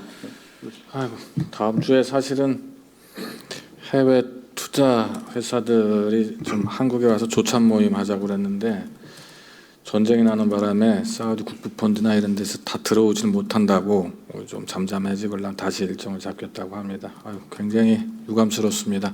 대한민국의 가장 큰 리스크가 사실은 트럼프 리스크인데 정확하게 트럼프 리스크 때문에 지금 어제 오늘 주가가 15% 빠지고 있네요. 아니지 지금 보니까 벌써 10% 8%가 넘게 빠졌으니까 16% 빠진 것 같은데 심각하네요. 너무 취약한 것 같습니다. 그래도 이제 한국에서 자산을 운용하고 계시는 여기 책임자분들이 앞에 나와 계시는데요. 한국 증시 시장, 자본시장이 취약하다는 걸 해외에다 너무 노출시키지 않았으면 좋겠습니다. 이런 리스크가 너무 강하다는 부분이 향후에 해외 자본이나 여러 가지 부분에서 대한민국이 아직 위험한 시장이라는 부분들에 대해서 각인을 시킬까 봐 매우 우려스럽습니다. 잘 적극적으로 대처해 주시고 우리 경제가 그렇게 취약한가요? 어제도 7% 넘게 빠졌는데 오늘도 8%가 넘게 지금 빠지고 있는 것 같습니다. 오늘 말씀 주신 거 우리가 반드시 실행해야 될 것들이 좀 있고 단계적으로 실행해야 될 것도 있는데 말씀 주셔서 잘 경청했고요. 하여간 우리 자본시장 활성화를 위해서 같이 함께해 주셔서 너무 감사합니다. 네. 다음에 박균택 의원님. 예. 스튜어드십 코드라는 것에 대해서 왜 문화 행사를 이렇게 열심히 안 하는 거냐, 단순한 문화 관행인 줄 알았는데 오늘 또 이렇게 구체적인 이유들을 좀 말씀해 주시니까 이해가 가는 부분도 좀 있는 것 같습니다. 저 같은 경우는 자본시장에 대한 이해도가 있어서 이 자리에 있는 사람이 아니라 우리 위원회에서 또 의견을 주시고 그러면은 또 법사위에서 또 뭔가 이걸 입법에 반영하고 이러는 그 역할을 하기 위해서 그 사명을 띠고 참석하는 사람인데 아무튼 뭐 말씀 잘 들었고 또 나중에 또 좋은 결론들 제시해 주시면 필요한 역할들 하도록 하겠습니다.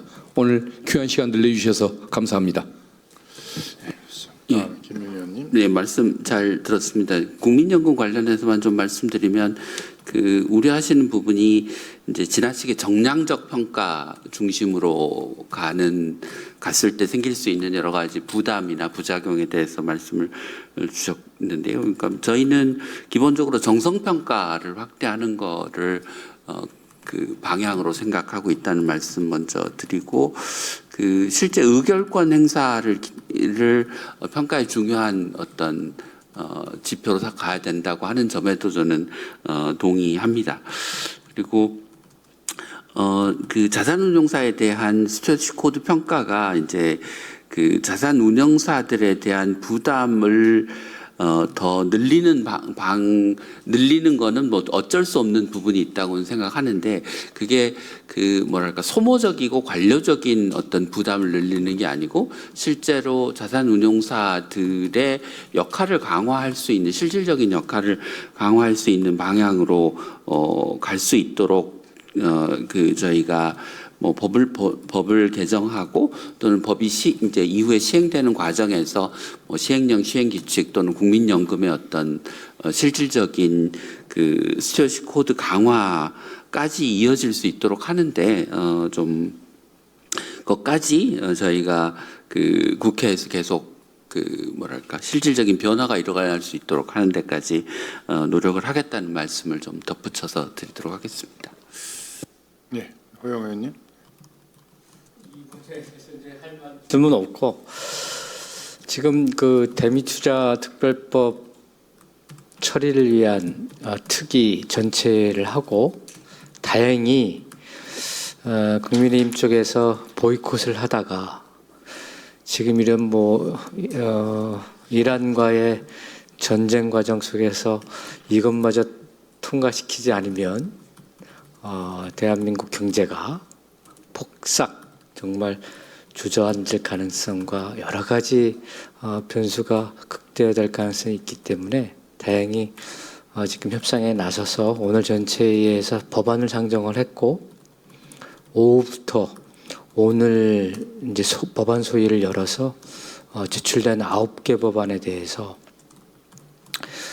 심득게 오늘 내일 그리고 통과시켜야 될 마지노선인 3월 9일 오전까지 법안 심사를 해서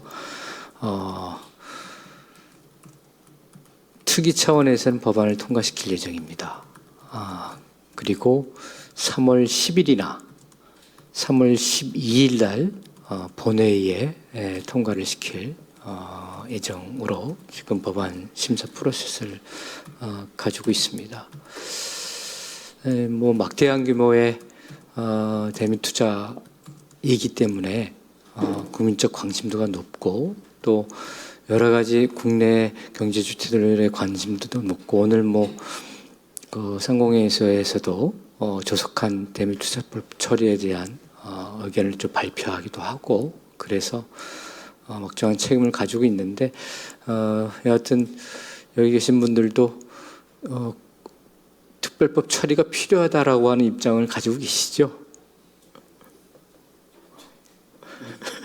아니 오늘 또 갑자기 국힘의원들 중에서는 이거 뭐 지금 사회를 강요하지 말고 끝까지만 얘기하시죠. 그래서 갑자기 뭐 대이란 전쟁 화해에서 이거 조속하게 통과시킬 필요가 있냐? 뭐 트럼프가 지금 생각은 다른 데 있는데 그런 의견들을 막 제시를 또 해가지고 참 곤란합니다. 여하튼 빨리 해서 안정된 그런 환경들을 만들어나가게 노력하겠습니다. 우기영 위원장님. 지금은 아까 뭐 이강민 의원님께서 이란 전쟁 때문에 이제 영향이 큰데 그럼에도 불구하고 여러 가지 좀 조정 과정을 거치면서 또 길게 보고 갈 수 있다 저는 봅니다. 그리고 지금 그에서 큰 이제 이게 고민할 문제는 아닌가 하고 두 번째는 아까 홍성관 대표께서 말씀하신 게 이제 코리아 디스카운트 이제 얼마나 해소됐느냐 뭐 이렇게 얘기하시고 많이 프리미엄 이야기하는데 저는 아직 코리아 디스카운트가 해소됐다고 보지는 않습니다. 왜냐하면 지금 스튜어디십 코드 그렇게 이야기가 서로가 다 공감이 아직 사회적으로 축적되지 않다는 거 이 자리에서도 많이 지적이 되고 있고 또 충실 의무에 대한 것들이 법으로 이제 도입이 됐지만 아까 오늘 많은 사례를 말씀해주지만 실제 각 회사들 중에 주요 회사들인지 아닌지 이렇게 뭐 구분할 수는 없지만 많은 회사들이 그 충실 의무에 대해서 별로 관심이 없습니다. 아직 경영진들이. 그러니까 실제 스튜어디십 코드 이전에 충실 의무라도 제대로 관철돼야 저는 디스카운트가 해소됐다 이렇게 이야기. 주가 숫자가 중요한 게 아니라 실제 그게 좀 필요한 거 아닌가 싶었고요.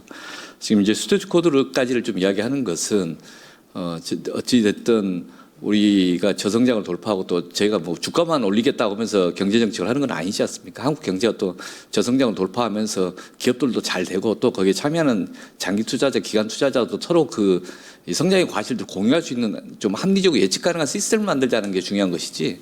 그 실제 어떤 기업을 육성시킬 것인가는 산업 전략의 문제고 또 다른 문제이고 자본 시장만 놓고 보면 좀 다른 차원에서 제도 개선을 하는 게 저들은 포인트였고요. 지금 오늘 비용과 편익 고민해서 하는 의견들은 저희 많은 부분을 들었는데 좀 더 제가 정리를 좀 한번 해보겠습니다. 말씀하신 거 이제 아이디어를 가지고 하나씩 좀 하반기까지 고민을 해야 되지 않을까 싶습니다. 고맙습니다. 예, 아무튼 뭐 한 가지는 확인했는데 우리 주가 누르기 의심이 있는 PBR 1 미만 또는 0.8 미만 기업들에 대해서는 다 일제히 그 주가 누르기를 해소할 수 있는 주주 환원 정책을 좀 강화하도록 하는 뭐 배당이든 자사주든 아니면 그런 주가 누르기를 하고 있는 그런 그 기업에 있어서의 경영 활동들에 대해서의 어떤 중단이든 이런 것들을 요구하시는 활동들은 이제 하시는 걸로 좀 같이 공동된 좀 목소리를 내주셨으면 좋을 것 같고 저희도 적어도 올해 자산운용 기관 투자자들이 주가 누르기를 하고 있다고 의심되는 기업들에 대해서는 적극적으로 주가 누르기 해소를 요구하는 활동을 할 것이다. 뭐 상속 세법을 통해 가지고 사후적으로 어차피 세금 낼 거니까 주가 누르기 하지 마라. 이건 제가 보기에는 뭐 저희도 상징적으로 필요해서 하지만 그게 주가 누르기를 해소하는 방법이라 생각하지는 않고 일본이나 뭐 다른 데들도 주가 누르기는 이런 기관 투자자들이 시장의 플레이어로서 적극적으로 활동을 하면서 그거를 시간을 갖고 해결해 온 것들이 중심이고 주가 누르기를 하는 이유는 뭐 세금뿐만 아니라 또 공정거래법 상에 있어서 기업 집단 유지 이런 뭐 그 지배권을 해야 될 의무 매수 비율 뭐 이런 것도 관련이 있고 많이 있기 때문에 상속 이슈가 있는 데뿐만이 아니라 상당히 많이 할 가능성들이 많이 있어서 그런 거 해소하는 데 있어서도 적어도 주가 누르기 해소에서는 우리 기관 투자자들도 스튜어드십 활동으로 적극적으로 나설 것이다. 그런 조금 목소들은 적극적으로 이번에 좀 내주셨으면 합니다. 오늘 아무튼 뭐 많은 얘기들을 좀 해주셨는데 저희도 잘 정리를 하고 한 5, 6월 중에 이제 한번 다시 이런 자리를 가져가지고 좀 그동안 적극적으로 하셨던 그런 스튜어드십 활동들을 좀 이번에는 뭐 좀 이렇게 적극적으로 자랑도 좀 하시고 하는 그런 자리를 좀 갖고 그때 정리된 제도 개선을 가지고 6월 이후에는 좀 집중적으로 자본시장법을 중심으로 또 그런 여러 연성 규정들을 중심으로 해가지고 제도 개혁도 해나가는 것으로 그렇게 했으면 좋을 것 같습니다. 오늘 수고들 많으셨습니다. 예, 감사합니다.